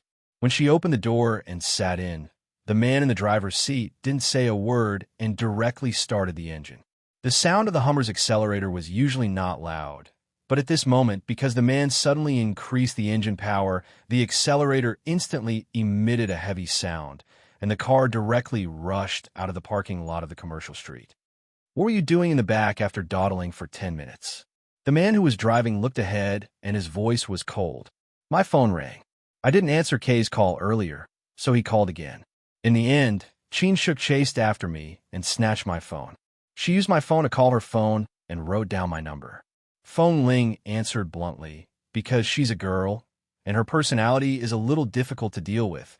I spent some effort to take her phone and delete my number. That's why I was delayed for a while. When he heard that Qin Shuk had snatched his phone and saved the number, the man's eyes were so cold that they could almost freeze the air in the car. When he heard that Feng Ling had deleted the number, his expression softened. By the time they returned to the base, it was already past 10 o'clock at night. Feng Ling bid farewell to Nan Heng and prepared to return to her residence. However, the man behind her said coldly, "Wait. Boss, is there anything else? We live on the same floor. We'll go back together later. First, follow me to the base's conference room." All right. Seeing Feng Ling's serious expression, whether outside or in the base, Nan Heng glanced at her again. Feng Ling was looking at him, but since she accidentally heard his affirmation of her, her eyes were no longer so cold and repulsive. Instead, she completely regarded him as a respected boss and leader of the base. Walking toward the base's conference room, Nan Heng tilted his head to light a cigarette and said mildly, "The 5 of you will train for another month. After a month, those with excellent shooting performance can first undergo real long-range sniper training. For these days of training, what do you think of the other 4 people?" Feng Ling walked beside him and said, "What do I think? The 5 of you will undergo such an individual interrogation. Although the 5 of you form a sniper team, you are also equivalent to an enemy of the same level. Only those who are truly better than the other 4 people will be valued and will be taught separately. As for long-range sniping, not everyone can easily grasp it. The reason why I haven't let you officially touch the sniper rifle is because the 5 of you can only come into contact with it when you completely reach the passing line." With that, Nan Heng placed the cigarette between his fingertips between his lips, narrowed his eyes, and casually unbuttoned his cuffs. He rolled up the sleeves of his black uniform until a vague but large scar appeared on the inside of his arm. Feng Ling didn't pay much attention to it before, because the scar in this position was not easy to be discovered. This was the first time she saw the scar on the inside of his arm. She didn't expect it to be so large. This is the consequence of picking up a sniper rifle without being familiar with the rifle and all the indicators. Nan Heng took the cigarette with the other hand and said mildly as he walked, "When I was 12 years old, I thought I was very good at everything growing up in 11 base. When I wanted to play with a sniper rifle, because I hadn't practiced my shooting skills well and didn't know how to prevent the back of the sniper rifle from catching fire, I secretly went to the arsenal to take out my master's sniper rifle. After firing 2 shots, the back of the rifle caught fire, and the fire directly spurted out from the back, burning the place where my arm was connected to the butt of the rifle. Nanhung casually put down his sleeve and said mildly, "At that time, I can only say that I was lucky. Because I didn't know how to play with a sniper rifle, I accidentally fired the bullet from the front. Otherwise, if the bullet was not inserted correctly, it would have directly penetrated my arm from the back, which was equivalent to directly crippling an arm." At the same time, he curled his lips coldly. Burns aren't like other external injuries. No matter how capable the Lee family is and how they invited doctors from all over the world to treat this scar on my arm, in the end, they could only clean up the seemingly hideous sores on the surface of the scar. But if you look closely, you can still see the obvious difference in color between the newly grown flesh and the original skin. Even though the surface is flat and there is no longer any effect, I will never forget the lesson I learned when I was 12 years old because I didn't know how to use a large gun recklessly. Chapter 802. Nanheng glanced at her and saw that they had almost reached the base conference room. He threw the cigarette but down and casually stamped it out. He said indifferently, "In life, there is no need to think of others as noble. I am afraid that you will destroy my sniper rifle, just like when I was 12 years old. Because of a moment of recklessness, not only did I get seriously injured, but I also almost lost an arm. Even my master's sniper rifle was destroyed. Do you know how expensive a long-range sniper rifle is?" Feng Ling paused. Boss Lee really didn't know how to warn people at all.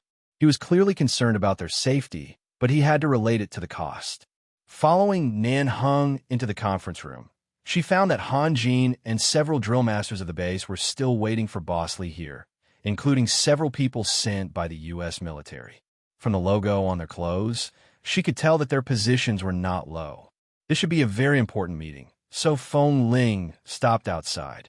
"Boss, I'll wait for you outside." "Don't wait outside. Just go in." "But the people here are all." "Do you think you are a trustworthy member of the base?" "Of course." "Then go in."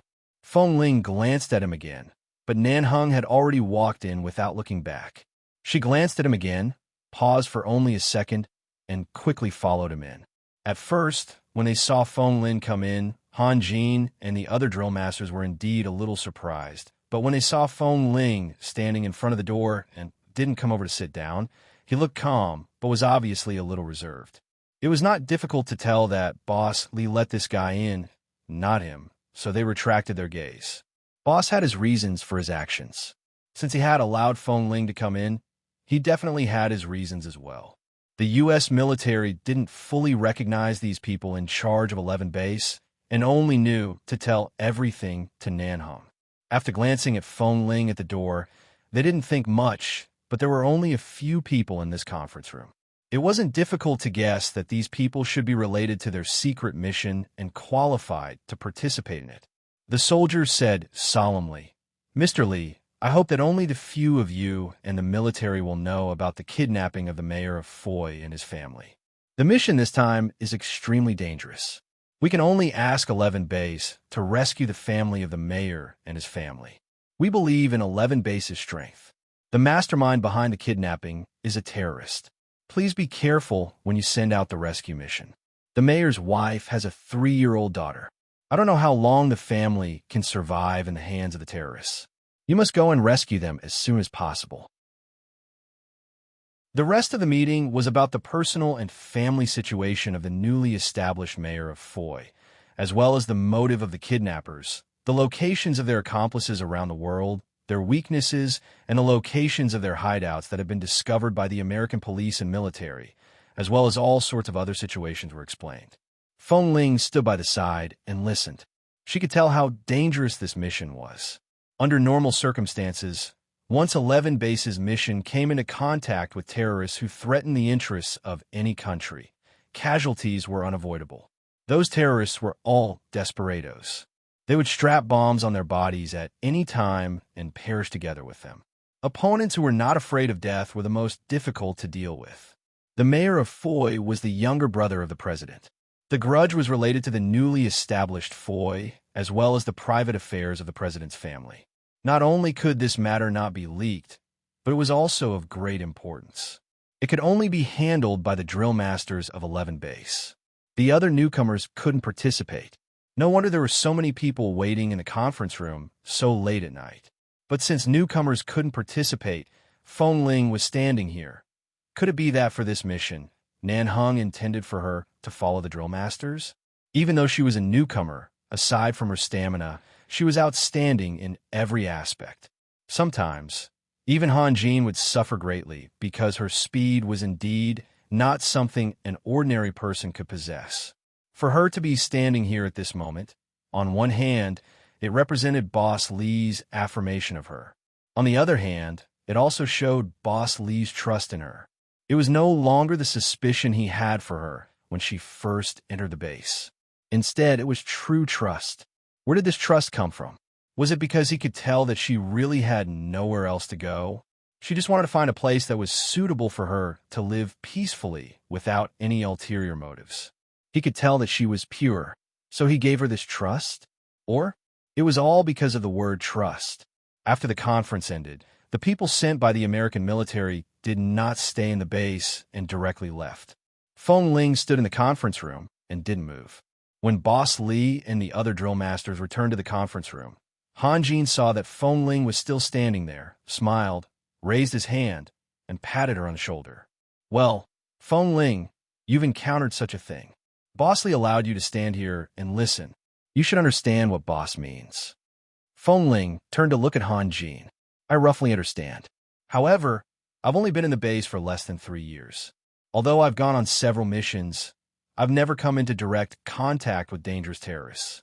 I don't know if I'll be a burden to the drill masters. Since boss has allowed you to stay here, it means that you have a place to use your skills. Sometimes, when dealing with those terrorists who are not afraid of death, just relying on brute force is useless.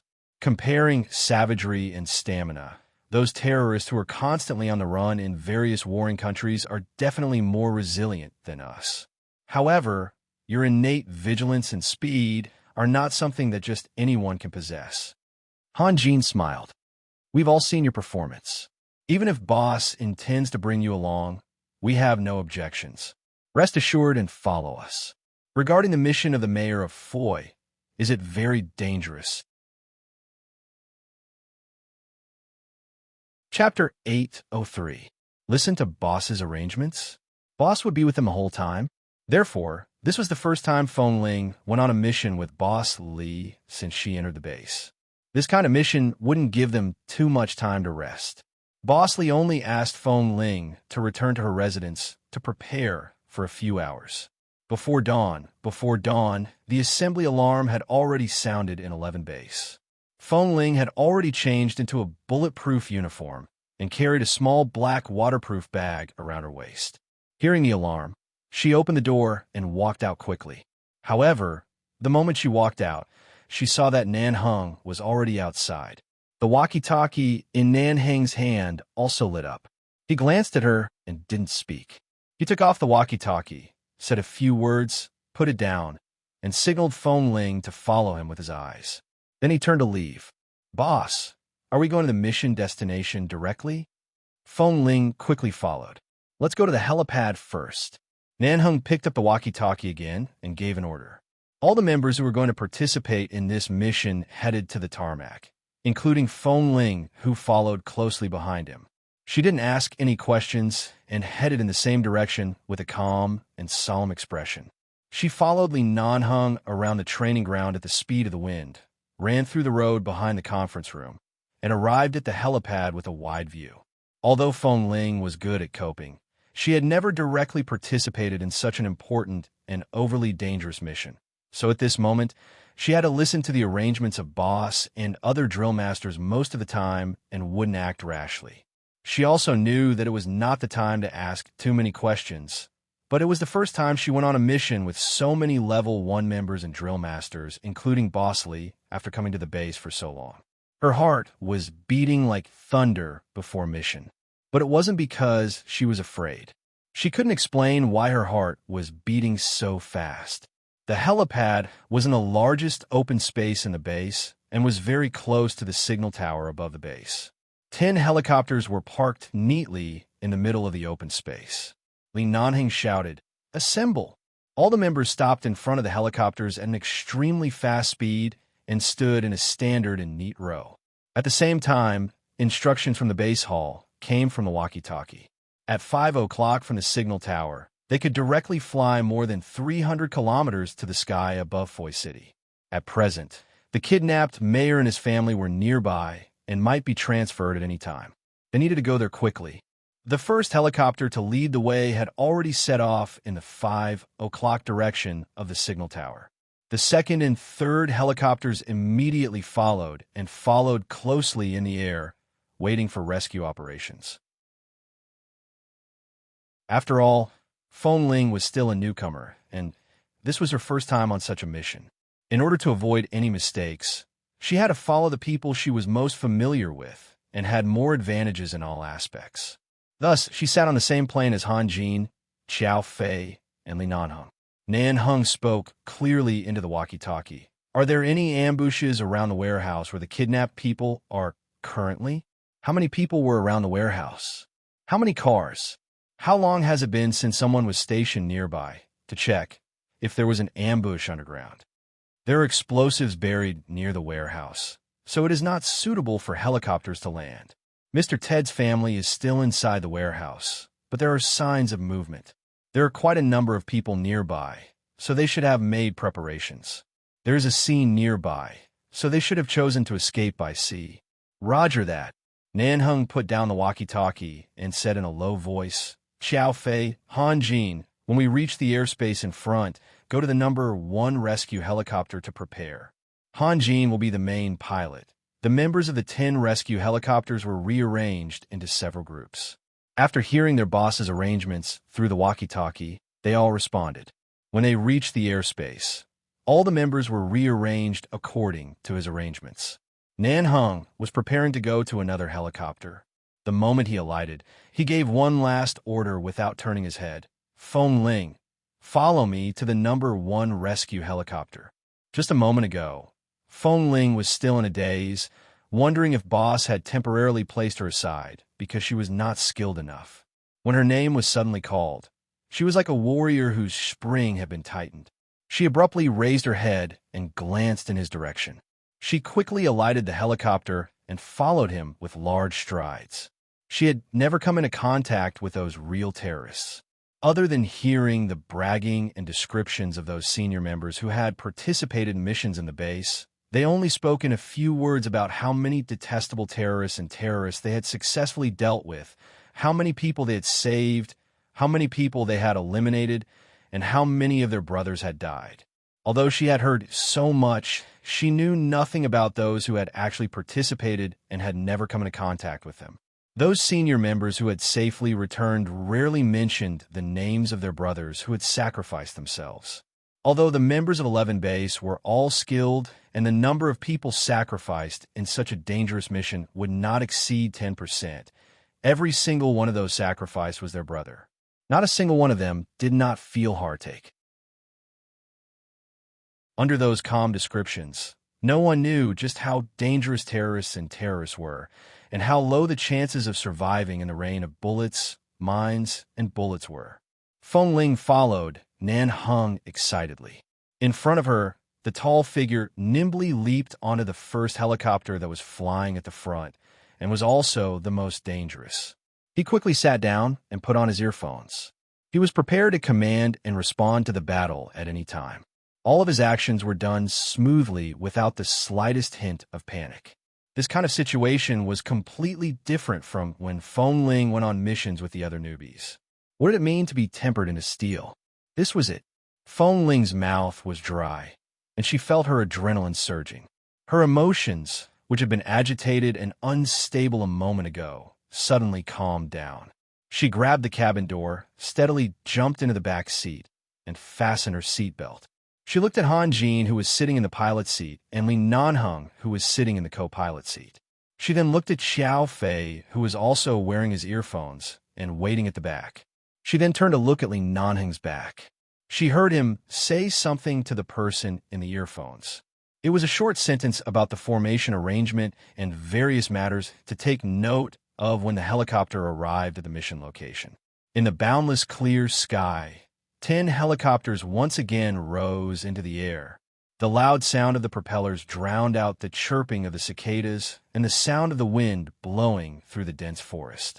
The helicopters carried the most skilled members of 11 Base to the mission location.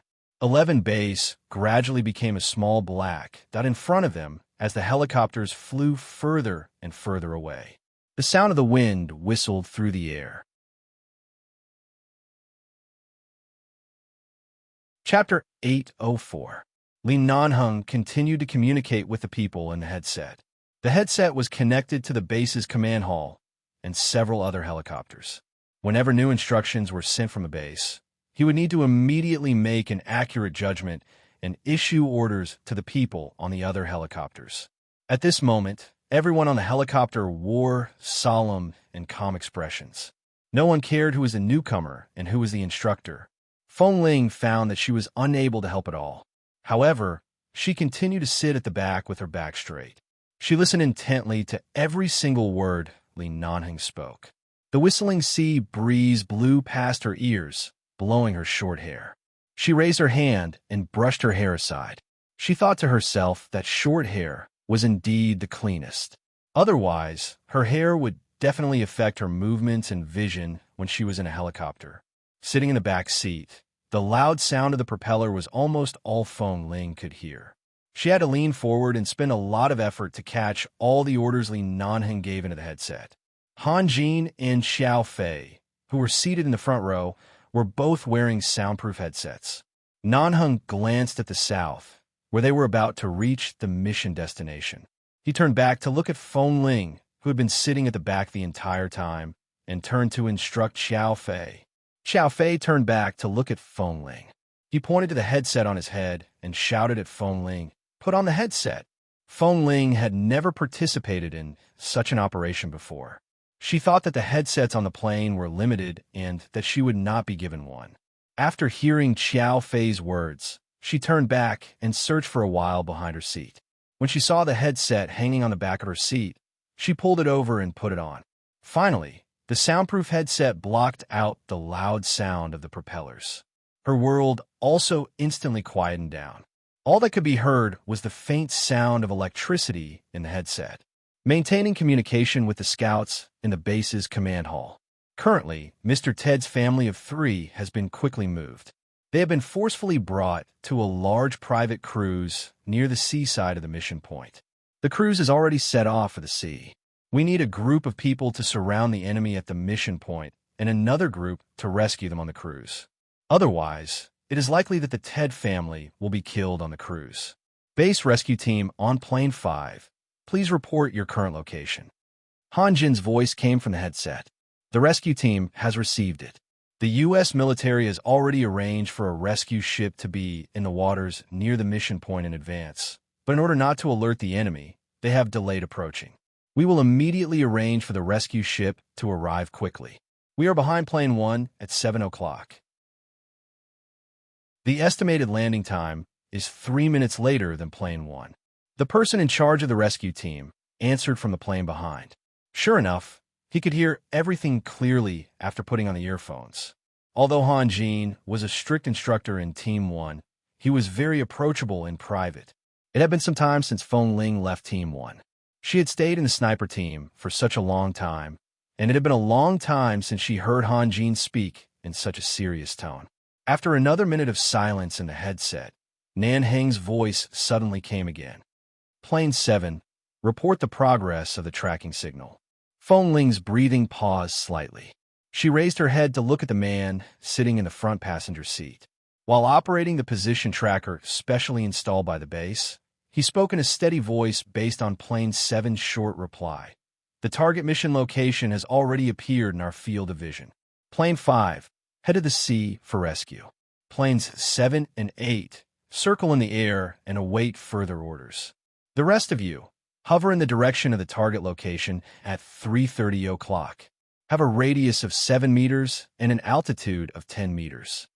The terrorists below had already sensed the approaching danger and had moved Mayor Ted's family of 3 to the sea.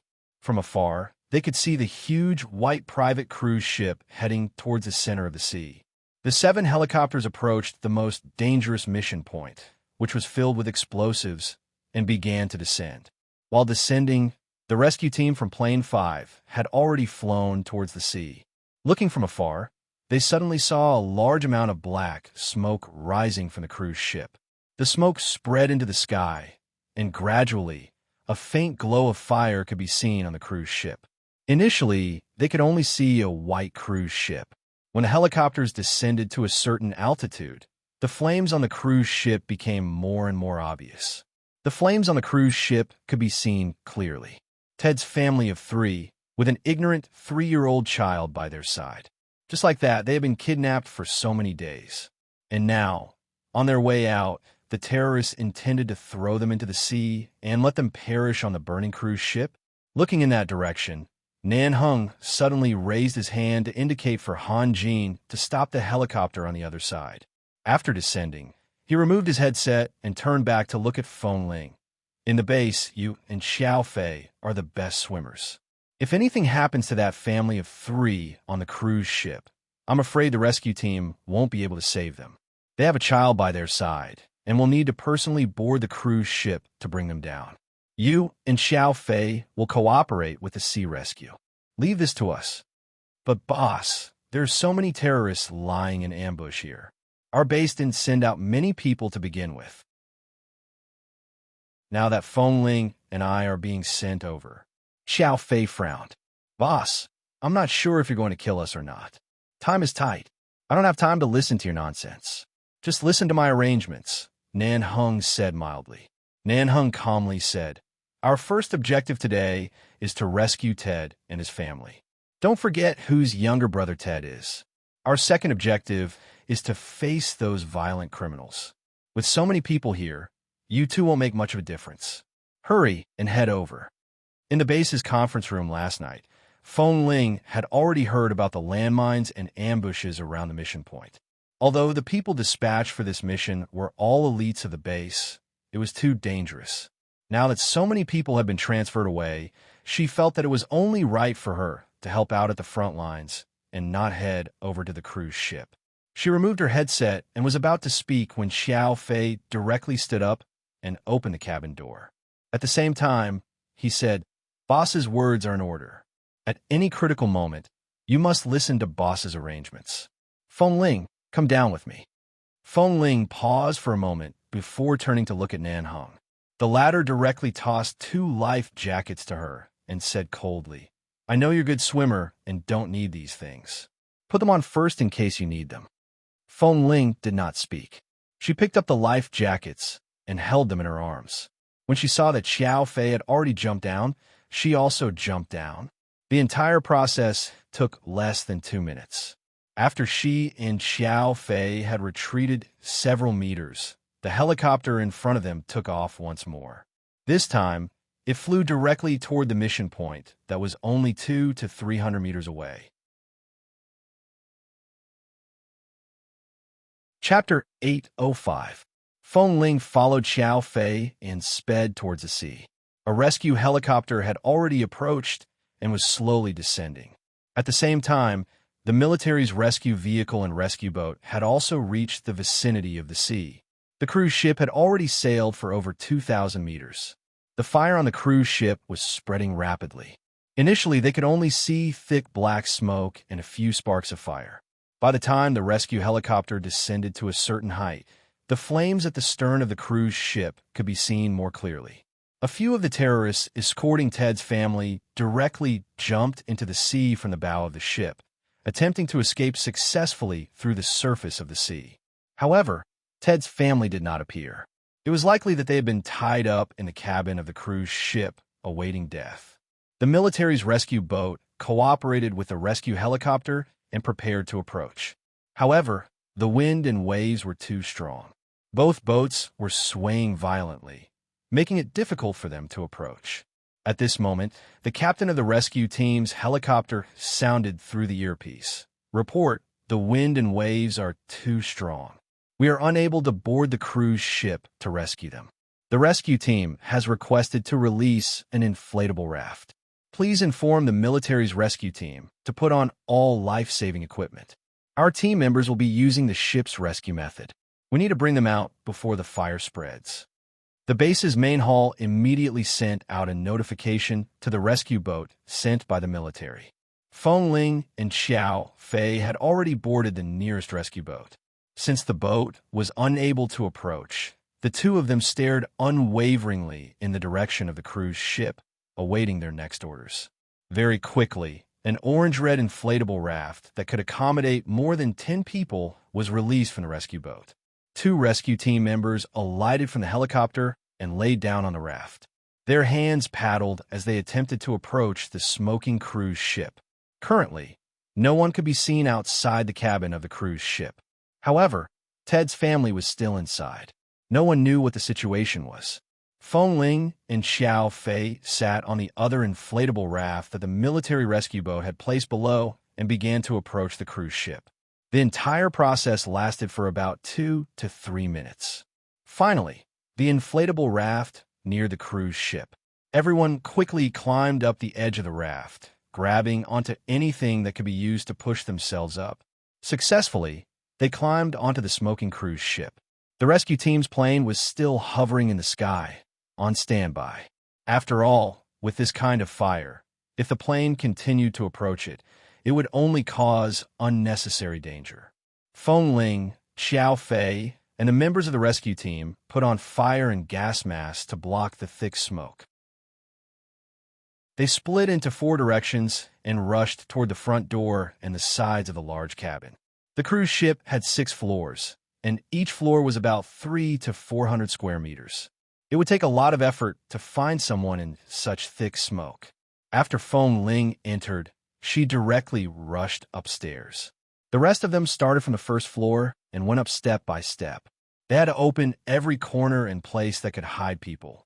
When she reached the 5th floor, Feng Ling suddenly paused. She turned to see a huge wooden box placed on the balcony of the cruise ship not far away. It was almost engulfed by the thick smoke. Feng Ling paused and abruptly rushed over. She kicked aside the chains on the wooden box and abruptly opened the heavy lid. As expected, the Ted family of 3 were trapped inside. A man, a woman, and a 3-year-old child were all tied up. Their heads were covered with a layer of black cloth. The 3 of them had already been suffocated by the thick smoke on the cruise ship and did not even have the strength to struggle. When the black cloth was abruptly removed, the first person to open her eyes was the woman in her 30s. She should be the mayor's wife. When the woman saw Feng Ling, her eyes were filled with fear. She then turned to look at the thick smoke and fire outside. The fear in her eyes turned to plead for help. She glanced at Feng Ling and then at the frightened child who was choking on the thick smoke and had tears in his eyes. The desire to survive in her eyes was even more obvious than the thick smoke around them. "Don't be afraid. I'm here to save you." Feng Ling spoke fluent English to the mayor's wife. At the same time, she quickly pulled off the black tape that was stuck on the mouths of the family of 3. The moment the mayor's wife regained her freedom, she immediately screamed at the top of her lungs, "Save us! We don't want to die! Save the child! Don't worry, we're from 11 Base. We'll definitely ensure your safety." Feng Ling comforted her as she swiftly cut the ropes on the child's body. She then cut the ropes on the mayor's wife and the mayor's body. What happened to him? Seeing that the mayor was unconscious and only his wife and child were still conscious, Feng Ling carried the child out of the box and asked, "After we were kidnapped, my husband was constantly beaten up by those terrorists. He was already injured. When he was brought onto the cruise ship, his head was smashed, and he has been unconscious ever since." Mayor Ted's wife's eyes were filled with tears as she struggled to stand up from the box. When she saw that her child was in the arms of this young man who had rushed over to save them, she looked gratefully at Feng Ling. She reached out to help the motionless mayor up from the box with Feng Ling. Feng Ling. At this moment, the rescue team had rushed up to the 5th floor. After hearing the commotion, the two people who had arrived first immediately rushed over. Quick, help Mayor Ted down first.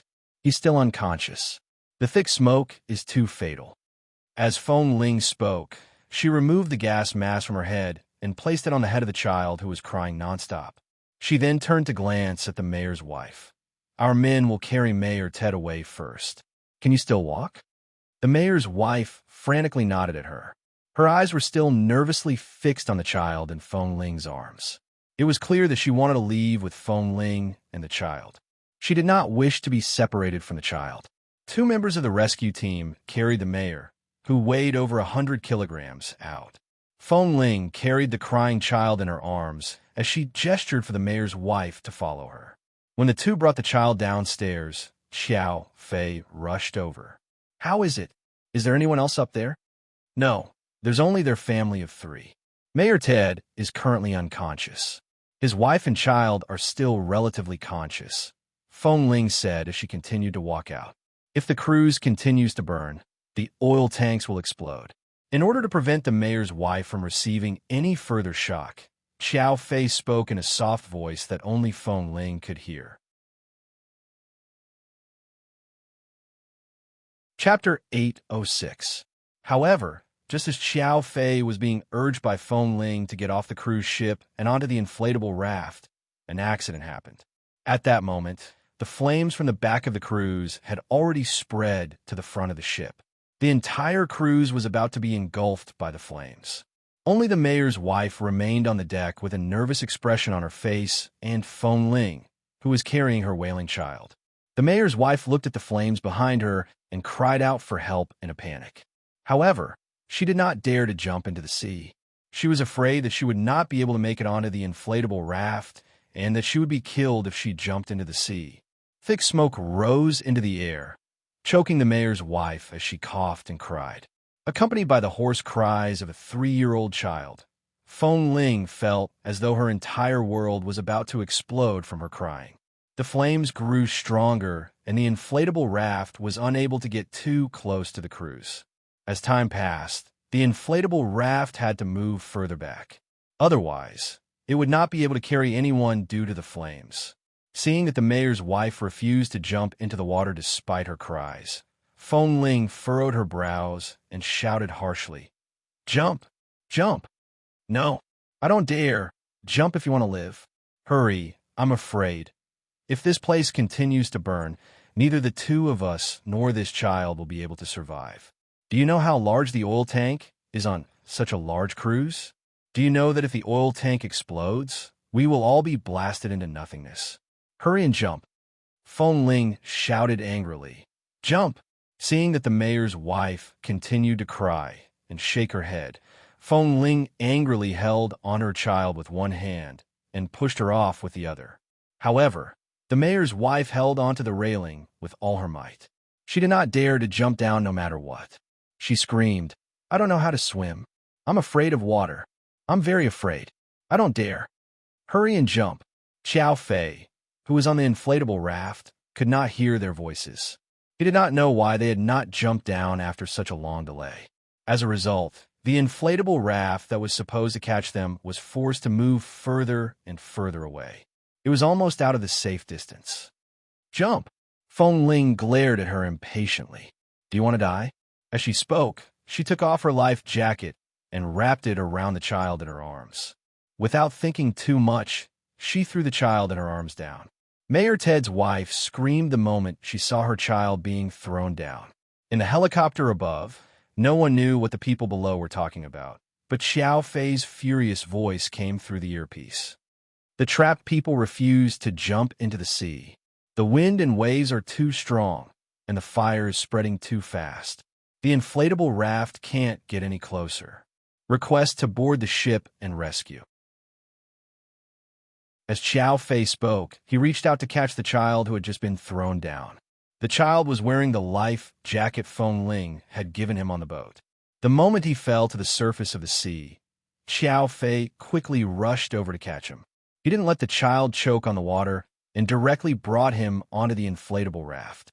At this moment, the rescue team member on the helicopter looked down and frowned. This won't do. The fire is too strong. We can't board the ship in time. It's going to explode. The next moment, the voice of the rescue team member connected to the second-line communication device on the other side sounded in the headset.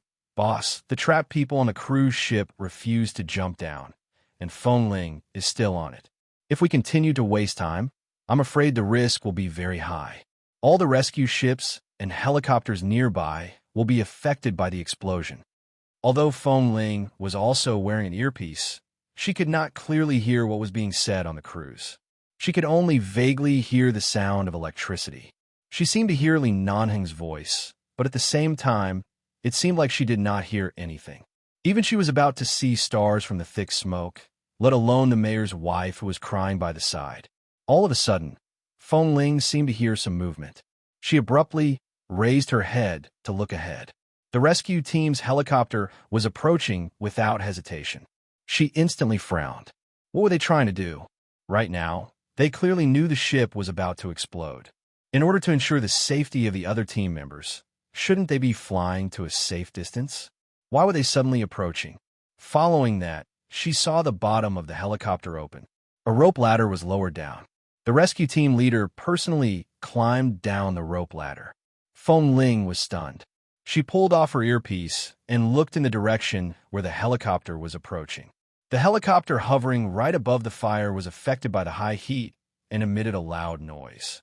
The propellers continued to spin rapidly, and the rope ladder swayed violently in the air. The rescue team leader quickly climbed down. After reaching the bottom, he successfully approached Feng Ling and the mayor's wife. "Quick, come here." Feng Ling paused for a moment. She knew that they were here to save her. However, she did not forget her mission.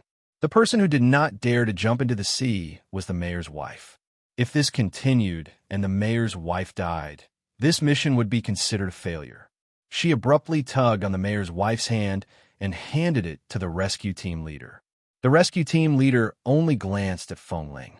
He did not need to ask to understand Feng Ling's intentions. Without any objections, he helped the mayor's wife up the rope ladder. The rope ladder could only take one person at a time. Seeing that someone had already successfully climbed up, the helicopter quickly flew away for everyone's safety. The rescue team leader and the mayor's wife were still hanging at the bottom of the rope ladder. However, at the very least, they had already left the explosion zone. Feng Ling directly tugged off the earpiece that could no longer be used due to the high heat and threw it down. As Xiao Fei continuously shouted for her to jump, she abruptly leaped into the sea. Just a second and a half after Feng Ling jumped down, the cruise ship's oil tank instantly erupted with a fiery red cloud. A series of violent explosions rang out behind Feng Ling. The moment she landed on the surface of the sea, Feng Ling felt a violent, scorching force from behind her. She felt a sharp pain in her chest, and a metallic taste gushed out from her throat. Accompanied by Xiao Fei's heart-wrenching cry, Feng Ling lost control and fell straight into the sea. The moment she entered the icy surface of the sea, Feng Ling instinctively wanted to swim up, but the intense pain in her back and chest left her with no strength to move. Xiao Fei's inflatable raft had also been affected by the explosion. However, he had already successfully sent the child onto the military's rescue boat. He turned to look at the spot where Feng Ling had fallen into the sea. He wanted to place another inflatable raft down to save her, but was stopped by the military. At the same time, they stopped him from jumping down. They reminded him, "You can't use the inflatable raft anymore. It will cause a chain of explosions. The sea has already been affected. You can't jump, but Feng Ling is still down there. She was injured by the explosion. Let go, Dash." Chapter 807. You can't jump down. After the oil tank exploded, the oil inside is still on the surface of the sea. It will still be burning for a long time. We can't be sure if there will be a second explosion. The people on the rescue boat pressed down on Xiao Fei. "Don't jump.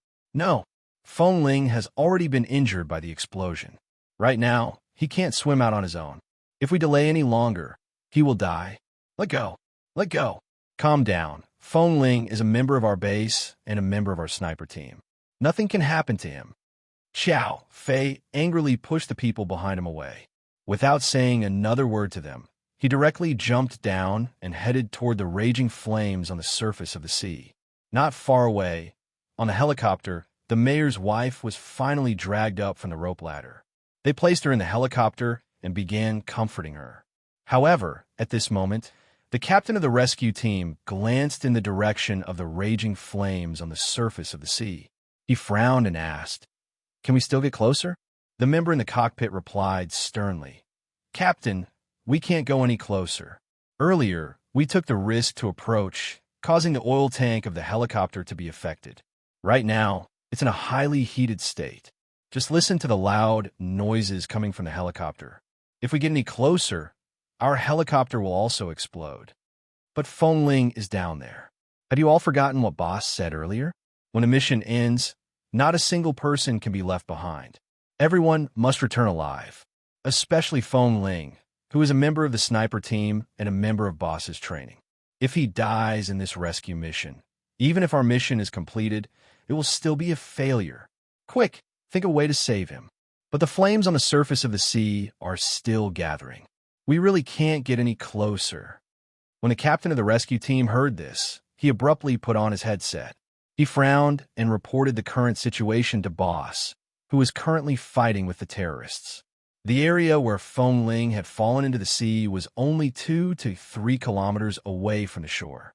Although it was not deep into the sea, it was definitely at least 70 to 80 meters deep. Those who did not know how to swim would definitely lose their lives here. Feng Ling was a good swimmer, but at this moment, the bones in her body felt as though they were about to fall apart and reform. She was in so much pain that she couldn't move at all. As she sank into the cold seawater, she closed her eyes and felt a terrible sense of suffocation that made her feel an inexplicable fear. She didn't know where this fear came from, and she had never felt that she was afraid of water. But at this moment, an indescribable feeling drowned her like cold seawater layer by layer. However, when she closed her eyes and instinctively waited for death, Li Nanheng's figure inexplicably popped up in her mind. It was as though Li Nanheng was standing in front of her, looking at her sternly and coldly, saying to her, "Swim up." Only the weak would give up their last chance of survival. Swim up. Feng Ling furrowed her brows. Her fingers subconsciously moved, but she discovered that she could not move at all. Xiao Fei was indeed a good swimmer. Because there was a large amount of oil and fire on the surface of the sea, he directly swam in Feng Ling's direction. From afar, he could see Feng Ling's body sinking rapidly. Xiao Fei swam forward in one swoop and reached out to hold Feng Ling's waist. He directly held her tightly in his arms. Under the sea, and because of the oil and fire, it was temporarily impossible to tell which direction to go. He could only forcefully bring Feng Ling to swim in a temporarily safe direction. When they finally broke the surface of the sea, Xiao Fei held Feng Ling with one hand and used the other to forcefully wipe his face. He took 2 deep breaths and turned to look at Feng Ling, who was weakly leaning against him. The body of the youth in his arms was unbelievably soft. Xiao Fei furrowed his brows and called out to Feng Ling, seeing that there was no reaction. He knew that Feng Ling had inhaled too much smoke and choked on water. His lungs were blocked and his breathing was affected. If they delayed any longer, they would really die. However, Xiao Fei turned to look at the position of the sea where he and Feng Ling were. Unknowingly, due to the momentum of the waves and the force of his own swimming, they were already very far away from the coastline. Those useless people who only watched but did not do anything had not driven their boats here in time. It was likely that they would not be able to find them in a short time. The rescue team of 11 base was hovering in the sky in the distance, trying their best to find traces of Feng Ling. But right now, Feng Ling's situation was not optimistic. Xiao Fei turned to look at how close they were to the coastline. Then he turned to look at an unknown island not far away. He did not know whether it was an island or a continent, but at least it was not in the deep sea. It should not take long for the rescue team to find it. Xiao Fei wiped his face hard again and directly held Feng Ling firmly. Just like this, he swam in the direction of the island with Feng Ling. With great difficulty, he finally brought Feng Ling onto the island. Right now, Xiao Fei had to immediately force out the water that Feng Ling had choked. At the same time, he had to perform CPR. He quickly unbuttoned Feng Ling's collar. Just as he unbuttoned the outer layer of her wet clothes, he saw the white collarbone exposed by the youngster. His movements paused for a moment before he continued to unbutton the next button. Suddenly, he saw the white breast-wrapping cloth inside. Just above the breast-wrapping cloth, there was a clear cleavage of a young girl's chest. Xiao Fei was completely stunned. Although he did not see any important parts, just the tightly wrapped breast-wrapping cloth and the vaguely visible cleavage on it, coupled with the fact that Feng Ling was clearly almost 17 years old but never had a single stubble on her face, as well as all the things that made people feel that she looked like a woman, all of this was confirmed in an instant. It turned out to be a woman. A woman. A woman. He knew that he was clearly not gay, but in the base, especially after joining the sniper team, he always felt an inexplicable urge to get close to Feng Ling. Indeed, opposites attracted, no matter how well she pretended to be a man. But at the end of the day, she was still a girl. Xiao Fei first stared in disbelief at the pale-faced Feng Ling lying on the shore of the island. He slowly digested the fact that Feng Ling was a woman. After being stunned for half a minute, he quickly returned to his senses. He unbuttoned her outer clothes again, but in the end, he did not dare to touch her breast-wrapping cloth. Just by looking at the young girl's fair and alluring shoulders, he already felt as though he was committing a crime. Saving her was more important. He could not care so much and directly pressed hard on her chest through the breast-wrapping cloth. Chapter 808. Feng Ling. Xiao Fei abruptly leaned down to her nose, feeling the frequency of her breathing and breathing. At the same time, he continued to apply pressure on her chest. Breathe hard, Feng Ling. Can you hear what I'm saying? Breathe hard, quick. Under Xiao Fei's efficient and standard CPR, Feng Ling furrowed her brows because of the pain from the pressure on her chest.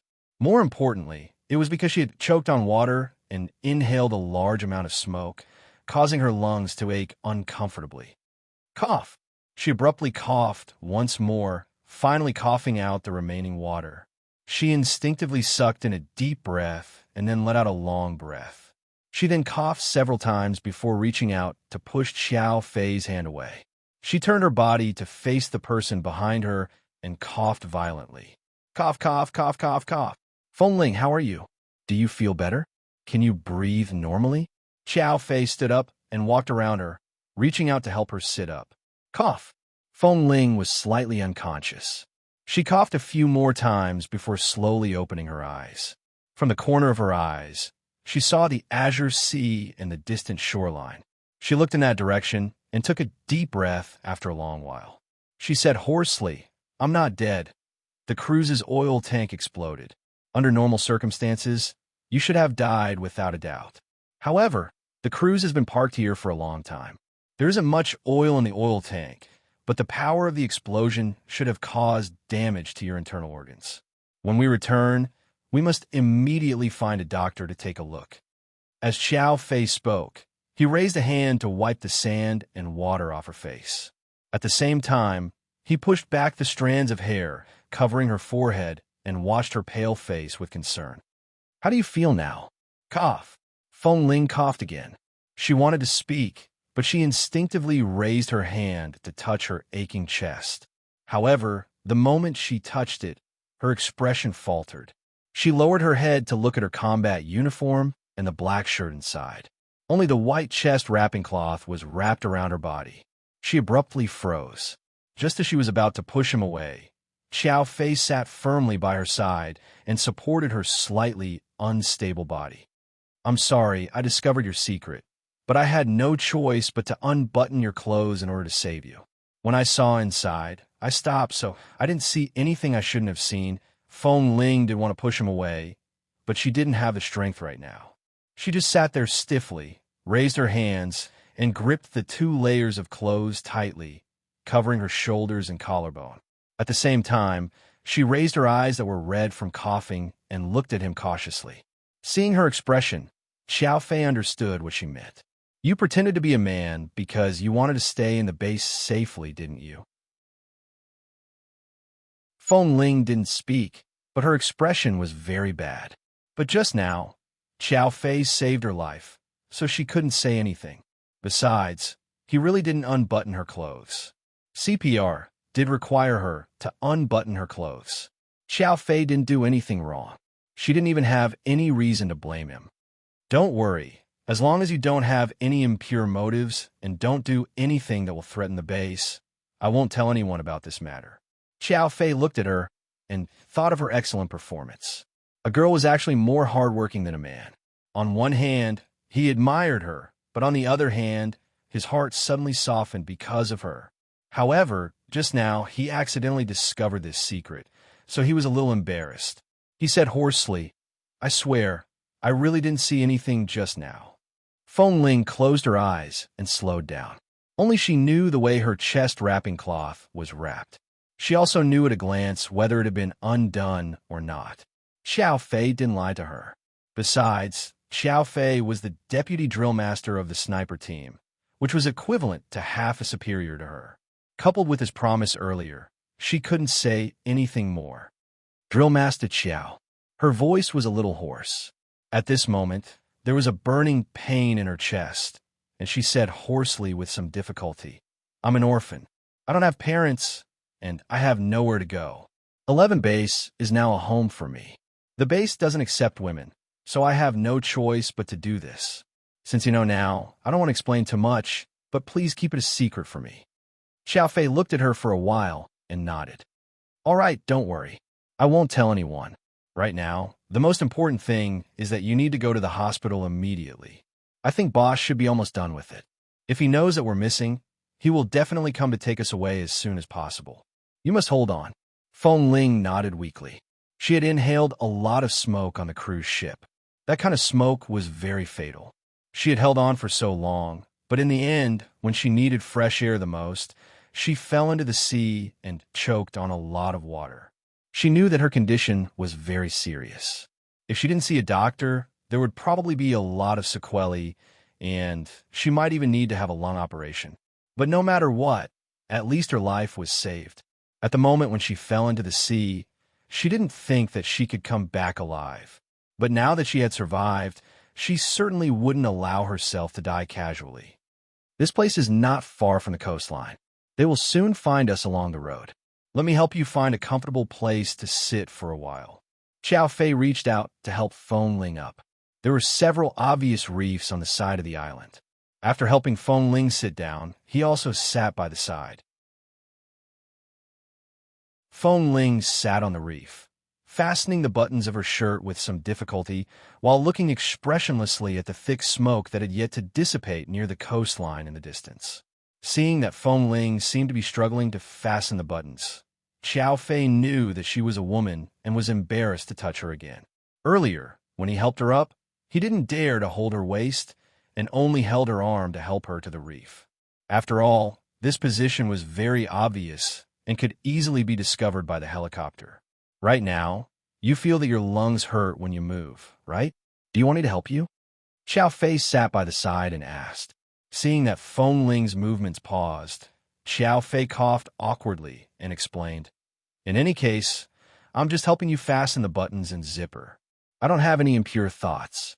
I just think that it's too strenuous for you to do it yourself.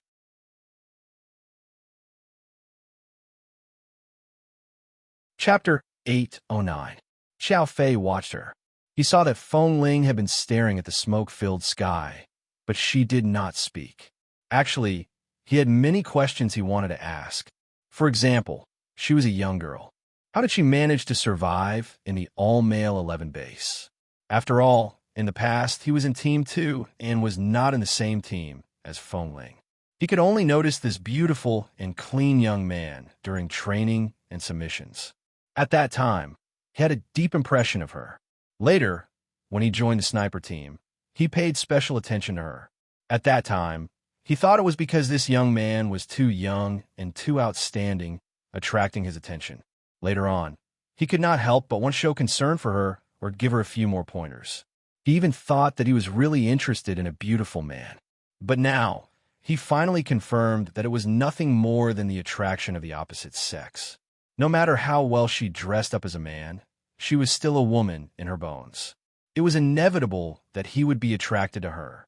Right now, he could not imagine how a girl could survive in a place with so many men. There must be many inconveniences. How did she manage to survive? More importantly, she had not been discovered at all.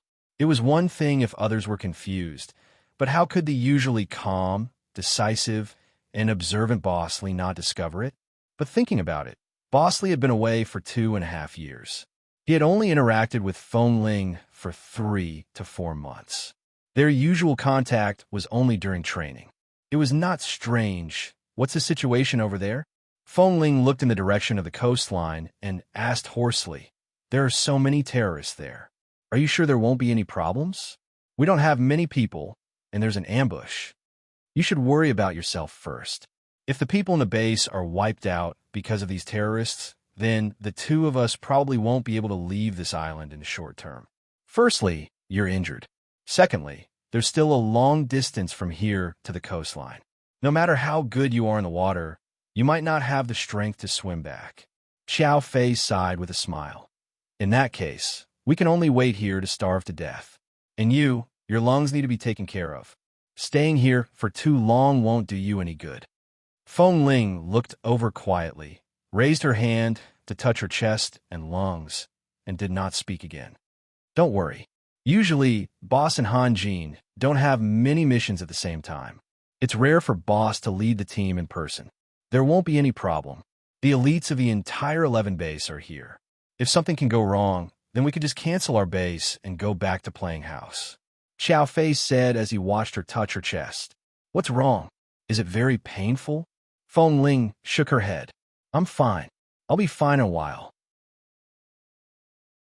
She was clearly still a young girl, but she was so calm and indifferent as if she shouldn't be at this age. Not to mention that she usually went through wind and rain, she still didn't have the slightest bit of complaint or cowardice. If it were any other ordinary girl, not to mention saving people, she would probably cry for her parents after falling into the sea for a while. Xiao Fei removed his jacket and laid it on a flat spot on the reef behind Phone Ling. "If you're really uncomfortable, why don't you lie down first?" "No, I'm fine. Don't try to be brave at this time. Any man will feel pain in his internal organs after being affected by the explosion, not to mention you are a girl." Phone Ling turned to look at him calmly. "Deputy Drill Master Qiao, just pretend that you didn't find anything just now. I am a man, a member of 11 Base, not a girl." Xiao Fei's breath stopped. Seeing her determined eyes, he sighed slightly. "All right, lie down first. Just like before, you are the Deputy Drill Master, and I am a member of the sniper team. You are my superior. There is no need to treat me like this." Phone Ling's voice was hoarse and calm. "I'm no different from others." He understood that Phone Ling hoped that nothing had happened. If the person who found out that she was a girl was someone else, she would probably kill him. However, the person who found out was her deputy instructor. Apart from giving him a few reminders, she couldn't do anything else. At the very least, she would be worried that her secret would be leaked out. Xiao Fei did not make things difficult for her. He raised his hand and heavily smacked her head. He used the same strength he usually used on the other members of the team. "All right, don't be so long-winded. I'm not that talkative. I won't send away the most promising member of the sniper team just to share a secret. Don't you think so?" Phone Linger's heart was pounding. Xiao Fei did not make things difficult for her. He raised his hand and heavily smacked her head. He used the same strength he usually used on the other members of the team. Phone Ling didn't feel much pain after being patted, but her short hair, which was still wet and sticky from the seawater when she just came to the island, was now pressed against the scalp on the back of her head. She shook her hair, and a few strands of short hair on her forehead swayed a few times. Xiao Fei watched this scene. In his mind, he was already imagining how Phone Ling would look like if she had long hair like other girls and wore ordinary clothes. Compared to Phone Ling's fair and clean face, she could still look so beautiful in men's clothes.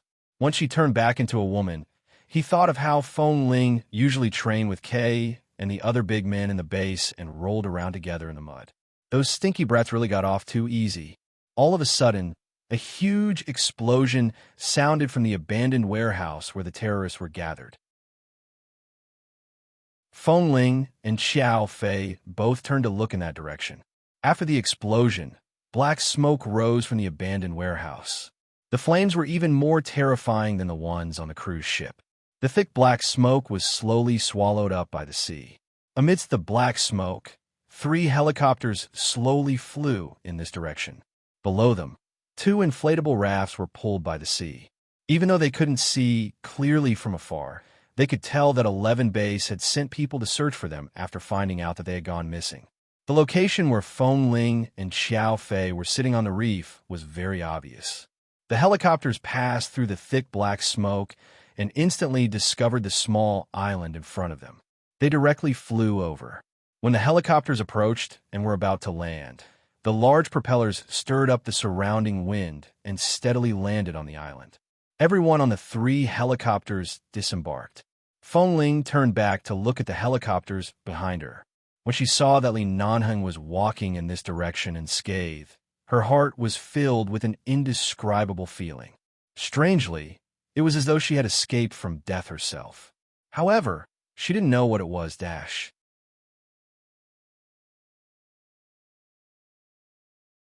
Chapter 8:10. Feng Ling was about to stand up on the reef, but as soon as she got up, she staggered because of the sharp pain in her back and chest. Xiao Fei, who was standing to the side and preparing to jump down from the reef, quickly reached out to support her. He then lowered his head to look at her, using his eyes to ask if she could hold on. Feng Ling shook her head calmly and said in a low voice, "I'm fine. You're hurt?" Nanheng came over, glanced at Xiao Fei's action of holding Feng Ling's arm, turned his eyes away, and looked at Feng Ling's pale face. "The rescue team said you were injured on the cruise ship and disappeared after falling into the sea. Xiao Fei jumped into the sea to save you. How are you? Is it very serious? Why did you drift to such an island? Were you far from the coastline just now?" Before Feng Ling could speak, Xiao Fei directly said, "Boss, I'm fine." In order to save the mayor's wife, Feng Ling accompanied her on the cruise for too long. At that time, she even gave her life jacket and gas mask to the child, causing her to inhale a large amount of smoke. Later, she was affected by the explosion. I think her injuries are indeed serious. When we return, we must immediately send her to the hospital for a checkup. It's not as serious as Deputy Drill Master Xiao said. "Boss, I'm not." Before Feng Ling finished speaking, Nanheng heard her hoarse and abnormal voice, and his face darkened. Without listening to her nonsense, he turned back and ordered someone to help her and Xiao Fei down from the reef. When Xiao Fei let go of Feng Ling's hand, he glanced at her. Seeing that she had put on her clothes again, he didn't see anything wrong with her, so he boarded the helicopter with ease. Feng Ling, on the other hand, was different. She was seriously injured. Earlier, Xiao Fei had been supporting her. Right now, Feng Ling was struggling to even take a few steps. It was clear that she had been injured by the explosion. It was just that the flames from the explosion did not directly reach her body. Thankfully, it was the sea below. Otherwise, Feng Ling would have been char-black. Even her hair would have been burnt off. After Xiao Su helped Feng Ling onto the helicopter, Nanheng calmly ordered, Team 3, take all the lightly injured members back to the base infirmary. Han Jin, Ah Bao, stay here to check all the rescue helicopters. Team 4 and Team 5, return to the base training ground and continue to stand by. With that, he hurried back to the helicopter. When he entered the cabin, he saw Feng Ling, who had just been helped into the cabin. Feng Ling turned to look at the man who came back from outside. At this time, the overall situation was the most important. The man's calm expression and tone when he spoke into the headset made Feng Ling feel extremely at ease. It seemed that no matter what happened, this man would not easily frown. No matter what, he could calmly and rationally arrange everything.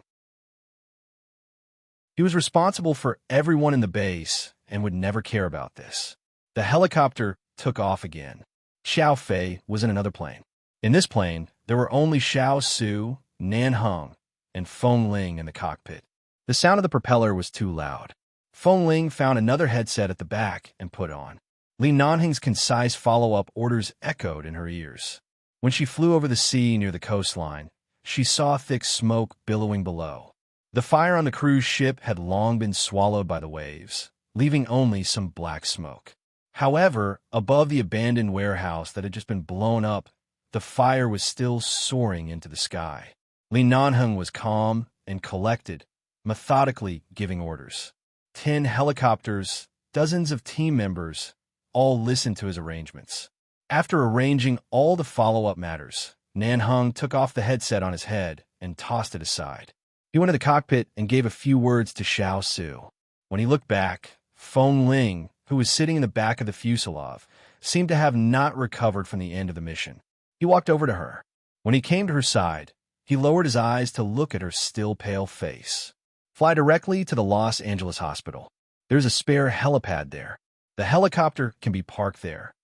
Feng Ling hesitated for a moment and said, "Boss, there's no need to go through so much trouble. I'll just go to the hospital for a simple checkup. The helicopter is a public means of transportation for the base. I can't fly to the hospital because of my personal situation. You were injured by the explosion during a mission. Sending you to the hospital is not a personal matter. But don't talk nonsense.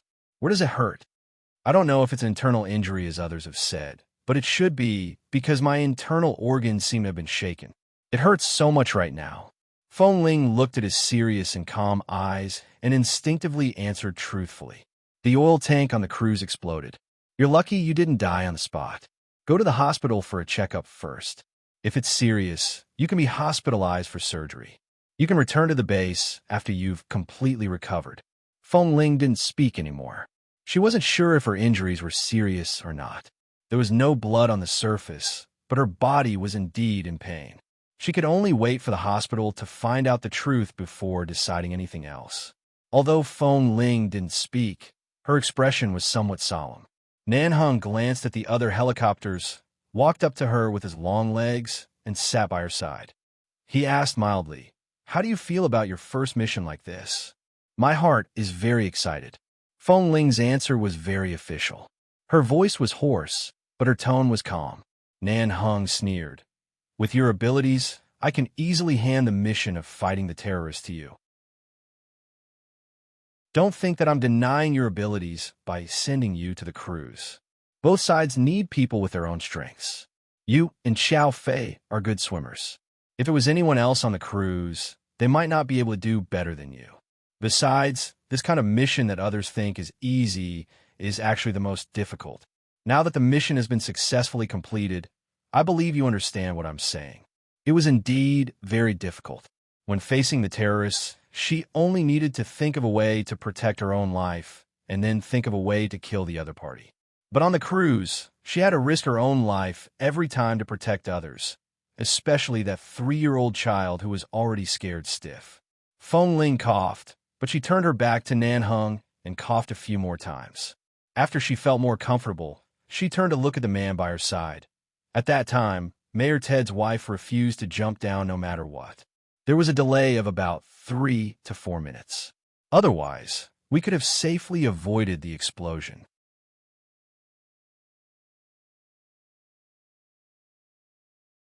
Chapter 811.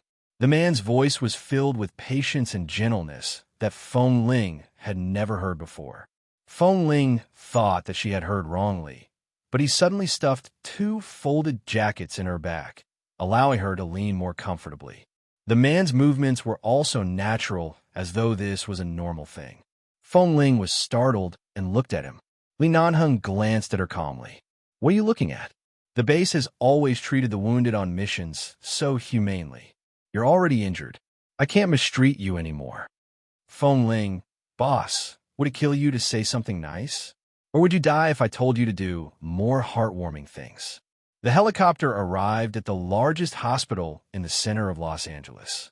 Xiao Fei was directly sent back to the base on another plane. During this period, there was no way to contact him, but Feng Ling felt that Xiao Fei's character was not bad and he was reliable. He probably wouldn't tell anyone about her, so she didn't worry too much and directly entered the hospital according to Boss Lee's arrangement.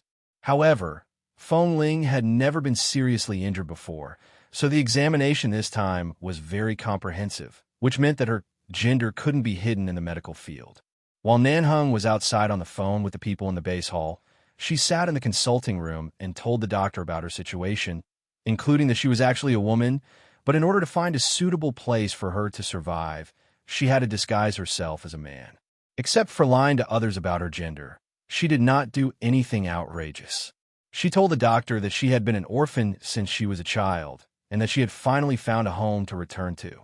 She also said that if her gender was exposed, she might get into a lot of trouble, including the military and the police in the hospital. She told the doctor a lot of half-truths, half-lies, half-truths, half-truths, half-truths, half-truths. The doctor was an old man about 50 years old.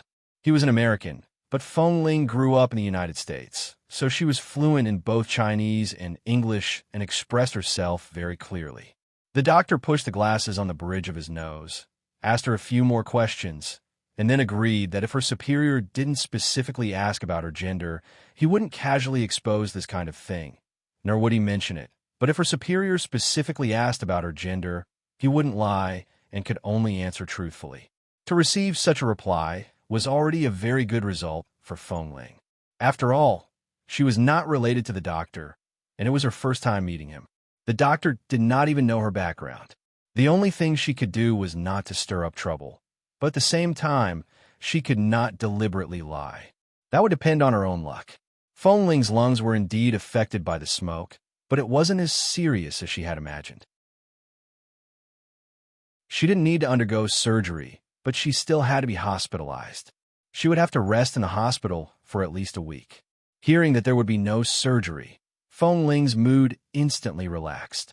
She was not afraid of surgery, but she was afraid that after the surgery, she would be unconscious because of the anesthesia. If Boss Lee helped her change her clothes in the ward or lifted the quilt to wipe her body, he would definitely find out that she was a woman, and then she would really die. Feng Ling's eyes lit up. That day, Feng Ling was left in the hospital. After Nanhung confirmed with the doctor that there was no major problem with her, he first went to the ward to take a look. At that time, Feng Ling was sitting on a hospital bed doing an aerosol inhalation. She held an aerosol machine in her hand and stuck it to her nose and mouth, constantly inhaling the drug gas. Because she had choked on water earlier, Feng Ling still felt pain in her throat and nasal cavity. The doctor had previously said that this was a normal phenomenon and that it would no longer hurt in 2 days. The military has gone to the base. I'll go back to the base first. I'll come back after the mission is completely finished. Xiao Su will stay to accompany you. If you have any questions, just tell Xiao Su, Nanhung said to her. Feng Ling removed the atomizer from her nose. All right, boss, you don't have to come to see me. I'll cooperate with the treatment and return to the base as soon as possible. I won't delay the sniper team's training. You're already so injured, what's the point of training? Take care of yourself first. With that, Nanhang's cell phone rang again. He had just finished a major mission, but he did not directly return to the base. Instead, he brought people to the hospital. Over there, both the military and the members of the base were about to explode. Nanhang's expression was cold and heavy. He picked up his cell phone and turned to walk out. Feng Ling watched as he closed the door and did not speak. She continued to pick up the atomizer and put it between her mouth and nose. The sky gradually darkened. Xiao Su pushed the door open and came in. He saw that Feng Ling had already finished the atomizer and was leaning against the hospital bed, looking at her cell phone. Good. Your injury is really ingenious. The injury is very serious, but there is no need for surgery. You just lie in the ward and don't need to do anything. You just need to rest for a week, Xiao Su said with a smile as he placed the dinner he had just bought for Feng Ling on the table by her bed. Feng Ling put down her cell phone and glanced at him. If you're injured like this, would you try it? When you really lie here in discomfort, you won't be able to say such words. I know how uncomfortable it is. When I first entered the base, I also participated in a rescue mission like this. At that time, in a 30-story building, there was a fire and there was poisonous gas in the room. I inhaled a lot of it at that time. Later, my lungs hurt for a long time. It was uncomfortable to lie down, sit down, and stand. I couldn't stop wishing I could die, Xiao Su said with a smile. So I can understand how you feel. But anyway, boss personally asked you to rest here, so you didn't get injured for nothing. After being in the base for so long, it's rare for you to have a chance to rest like this. That's true. Usually, apart from missions, it's training. I really don't have a chance to lie down for a whole day like this. Feng Ling smiled. In fact, boss also has a plan in his heart. If the situation on the cruise is particularly dangerous, he probably won't let you go. Why? Isn't it because I'm good at swimming that he allowed me to go? Xiao Su shook his head. In the most dangerous situations, boss will personally go. Just like the terrorists we face today. Every one of them had guns and bombs in their hands. In a warehouse, there are also various firearms bought from the underground mafia. That includes the ambushes all around us. That is the real danger. Xiao Su shook his head. Feng Ling looked at him.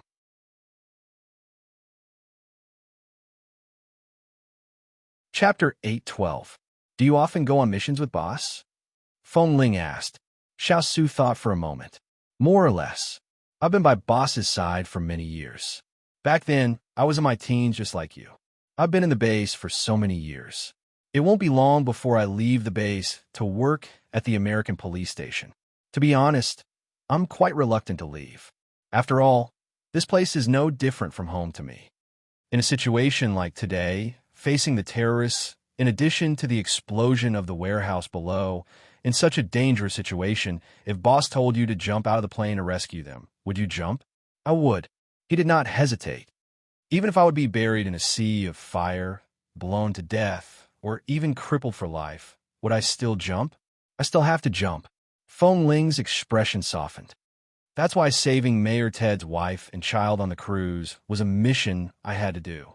Regardless of whether it was because of the mission or because of human nature, I did what I had to do. I didn't hesitate when I shouldn't have. Right now, it's already good enough that I'm still alive. You don't have to specially take care of me. I'm fine. He did not expect that after asking so many questions, Feng Ling would only ask them not to take her injuries to heart. This brat, despite his young age, had a steady personality. Who would have thought that he would be so well-behaved? It was impossible to dislike him at all. In fact, he even liked this brat from the bottom of his heart. Of course, with Bosley around, Xiao Su's fondness for Feng Ling was limited to that of a big brother to a little brother. He did not dare to have any other thoughts. Furthermore, Xiao Su swore that he was absolutely straight. After so many years in the base, he had never had any feelings for any man. However, towards Feng Ling, it was as though he was watching a child grow up bit by bit. Hearing Feng Ling's words, Xiao Su was very gratified. The sky outside the window had already darkened. Feng Ling picked up the food Xiao Su bought and ate some. Bosley did not return. Throughout the entire time, Xiao Su accompanied her and took care of her. There were many matters in the base waiting for Boss to return and resolve. He had specially left Xiao Su here. Feng Ling understood the importance Boss placed on her. Boss was also very concerned about the injuries of the members of the base. This was enough to prove that he was indeed not an overly cold person. Everything that had happened on this mission was also a form of growth for Feng Ling. In times of crisis, Instructor Qiao's orderly manner showed that they were soldiers who had been through hundreds of battles. She was only a half-baked newbie. She was considered outstanding among the newbies, but among the elites and seniors of the base, she was still a newbie who needed to be trained and grew. In the evening, Xiao Su went to the lounge next door. After Feng Ling took the medicine, she did another aerosol treatment under the doctor's instructions. This time, after the treatment, she felt that her chest and lungs were no longer burning with pain. She just didn't know if she could have a good sleep. Before going to bed, she sent a message to Xiao Su and asked for some electronic information from the base. Then lying on the hospital bed to read. He had read a lot of professional terms and detailed summaries about base extermination missions and rescue missions. Then, he looked at the helicopter's heat resistance and the pilot's information. There were also some special code words that only the people in the base knew. As she read, she used the pen that she had borrowed from the doctor to write on a piece of paper. The tip of the pen moved swiftly and she tried hard to recall the words that Boss Lee had said to the base. Then, she continued to send messages to Xiao Su, asking him about Boss Lee's orders and other aspects that she needed to know in times of crisis. At 9 in the evening, Feng Ling was still reading the information on her phone when the door to the ward was suddenly pushed open. She paused and raised her head from the phone screen to see Li Nanheng, who had actually returned to the hospital. The man by the door paused for a moment before sending over a simple sentence. "You're injured to this extent, yet you're not sleeping?" The man's voice was low and clean, as though it was a steady and beautiful musical instrument. From his tone and expression, it was likely that the matters at the base and with the American military had already been settled. There was no need for him to worry about any battle plans with the terrorists. She wasn't sure if it was because she was injured, but the man's tone toward her today had become much gentler. It was just a simple sentence, but it strangely stirred her heart. Feng Ling abruptly placed the pen and paper in her hands on the table by the bed. At the same time, she placed her phone by the side. At this moment, Li Nanheng also opened the door. Originally, there was only one emergency lamp by the bedside. Right now, due to the light from the corridor outside, it was much brighter. The man stood against the light, his figure tall and slender. Feng Ling glanced in his direction. It was already so late, yet Boss Lee had suddenly returned. She didn't know why she suddenly felt nervous. She directly asked him, "Boss, why did you return to the hospital? Is there something you need from me?" Li Nanheng looked at the slightly pale fellow lying on the bed and casually turned on the light in the ward. The moment the light turned on, he walked over and stood by the bedside. He looked down at the person sitting on the bed and then at the loose, light blue hospital gown that Feng Ling was wearing. They were used to wearing black uniforms in the base. Everyone wore black from head to toe. It was rare to see Feng Ling wearing light-colored clothes. Her pale skin was so white that it was almost translucent. It was tempting to reach up and touch her.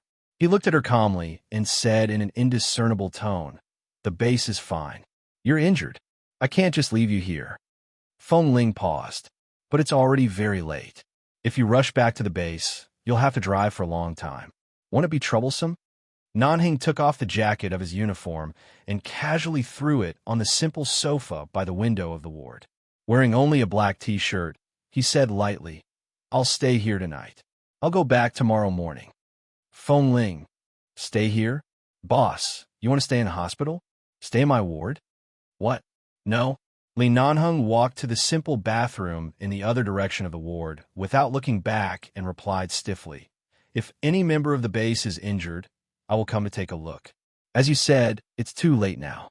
It'll be troublesome to drive back. Why don't you just stay here? This ward doesn't lack anything. The sofa is big enough for one person to sleep on.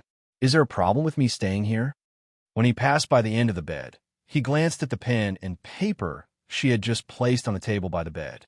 "Xiao Su said that you're cramming all the dangerous mission knowledge in the base based on today's mission.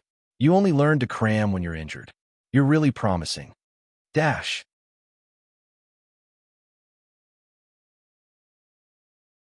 Chapter 8:13. However, when his gaze fell on the contents of the paper, Nanheng's footsteps faltered. He abruptly walked around the bed and picked up the paper. Feng Ling had actually written down everything he had said. Seeing that he was looking at what she had written, Feng Ling's heart tightened. She rushed to explain, "I want to quickly get used to the high-frequency and dangerous missions in the future. Since Boss brought me along this time, I will definitely have the opportunity to go on such missions with you guys next time. Also, I need to understand the professional jargon Boss mentioned on the helicopter. Otherwise, I'm afraid that I'll drag everyone down if I don't understand it. I have to get used to the language environment under such intense missions." Nanheng was silent for a moment. He put down the paper and continued to walk toward the bathroom.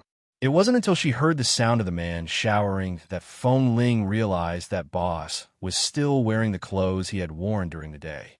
After returning to the base and finishing up everything, he actually rushed back to the hospital without even changing his clothes or showering. Usually, Boss Lee seemed to have a serious obsession with cleanliness. Usually, when he returned to the base, he would wash up immediately. However, this time, he had rushed back to the hospital. In the past few years, although Feng Ling often hung out with a group of men in the base, she had never shared a room with anyone. Even when she showered, she always had her own room. Right now, hearing the sound of water coming from the bathroom, Feng Ling's expression faltered at the thought of Boss showering inside. She picked up the pen, paper, and cell phone on the table again. She continued to recall what Boss had said during the day to distract herself from listening carefully to the movements in the bathroom. 20 minutes later, the bathroom door opened. Feng Ling heard the sound but didn't think much. She subconsciously raised her eyes to look in the direction of the sound. However, she saw that Nanheng was not wearing any clothes on his upper body. There were even water droplets dripping down his short hair. He only had a white disinfectant towel wrapped around his lower body as he walked out. Feng Ling didn't expect that a man would come out after showering without any clothes on. Her gaze fell on his bare upper body. She had seen Kay and the others bare-chested during training, but when she saw the towel wrapped around his lower body, her mind exploded. She abruptly sat up from the bed and rushed over. She ran past him and opened the bathroom door behind him to look in, only to see that the clothes he had changed out were thrown into the sink by the side. If she didn't wash them, she wouldn't be able to wear them again. She could only close the bathroom door. When she turned back, her eyes met Nanheng's gaze. For a moment, the ward fell into a strange silence. "What are you looking for?" The man saw her suddenly jumped out of bed and ran over in a hurry, and his eyes were inexplicable. "Feng Ling, boss, didn't you bring spare clothes?" Nanheng glanced at her coldly and casually tied the towel around his waist more tightly. With his back facing her, he walked to the sofa and picked up his phone to call Xiao Su. "Go buy me a set of clothes in the right size nearby." After hanging up the phone, the man glanced at the guy who was standing stiffly by the bathroom door. "Why are you in a daze? We're both men. Did taking a shower touch your abnormal nerve?" Feng Ling, he casually picked up the jacket that had been thrown on the sofa and took out a cigarette. He was about to light one, but the moment the lighter lit up, he paused and extinguished it. He turned back to look at the person who had returned to the bedside and remembered that Feng Ling's lungs were having some problems from the smoke. If he smoked in the ward, it would be a second injury to Feng Ling's lungs. The man bent down again and threw the cigarette and lighter back onto his jacket. He said lightly, "You don't have to look at me so nervously. I won't smoke anymore. You should rest when you need to. You don't have to look at me." Feng Ling thought to herself, "Boss, how can I rest when you're here? As long as you're around, I'm used to being as tense as a spring. I instinctively feel that I should do 50 frog jumps on the spot. Okay?" However, she didn't say this out loud. She just returned to the bed and covered the bed with the quilt again. Then she looked at the man who was standing by the sofa and looking out of the window indifferently. With the moonlight shining in from the window and the faint light in the room, Feng Ling finally had a chance to carefully look at the man's side profile in such a quiet moment. Li Nanheng was really good-looking, and he didn't lose the slightest bit of his masculinity. He was full of hormones, but he wasn't the type that made people feel scared at the sight of him. Instead, he was handsome. When he smiled, the whole world seemed to light up, making all the members relax. When he was serious, it made people tense up all over, and when he was cold, it made people feel as though the god of death had arrived. But it was such a man who she had accidentally provoked in the sauna room of the orphanage. Feng Ling really didn't expect that in the future she would have so much contact with him in the future. She lived and grew up in 11 Base, which was equivalent to growing up under this man's strong wings. As if sensing the boy's strange gaze, Li Nanheng paused by the window and looked back at her. "What are you looking at?" "Feng Ling, boss, there's a lounge next to it. Xiao Su said that there are 2 beds in the lounge. Won't it be too hard for you to sleep on the sofa in the ward? Why don't you sleep on the bed next door with Xiao Su?" Li Nanheng narrowed his eyes. "Is there anything else in the lounge besides the bed?" "Feng Ling, there should be a bathroom. You want me to sleep next to the bathroom?" Feng Ling paused and then said, "How about, boss? If you really want to stay here, I definitely can't make it hard for you. You sleep on my bed, and I'll sleep on the sofa." Li Nanheng's voice was cold. "I'm fine. You want me to sleep on the hospital bed? Are you cursing me? I just can't watch you sleep on the sofa, boss. Why don't I ask the hospital to arrange a more luxurious lounge for you? Or there should be a hotel nearby. Boss, you can stay there for a night. There's no need to go through so much trouble. It's good here. The man turned and sat directly on the sofa. His sitting posture caused the man's slender and strong legs to be casually open. Such a small towel could barely cover the scenery of the man's legs. You're tuning in to the Romance Rendezvous YouTube channel. We're so grateful for your support, and don't forget to subscribe to join us on this incredible journey through captivating stories. Your generosity through donations truly makes a world of difference, as it's the primary source of revenue that allows me to expand and enhance this channel for you. Thank you from the bottom of my heart for being a part of this adventure.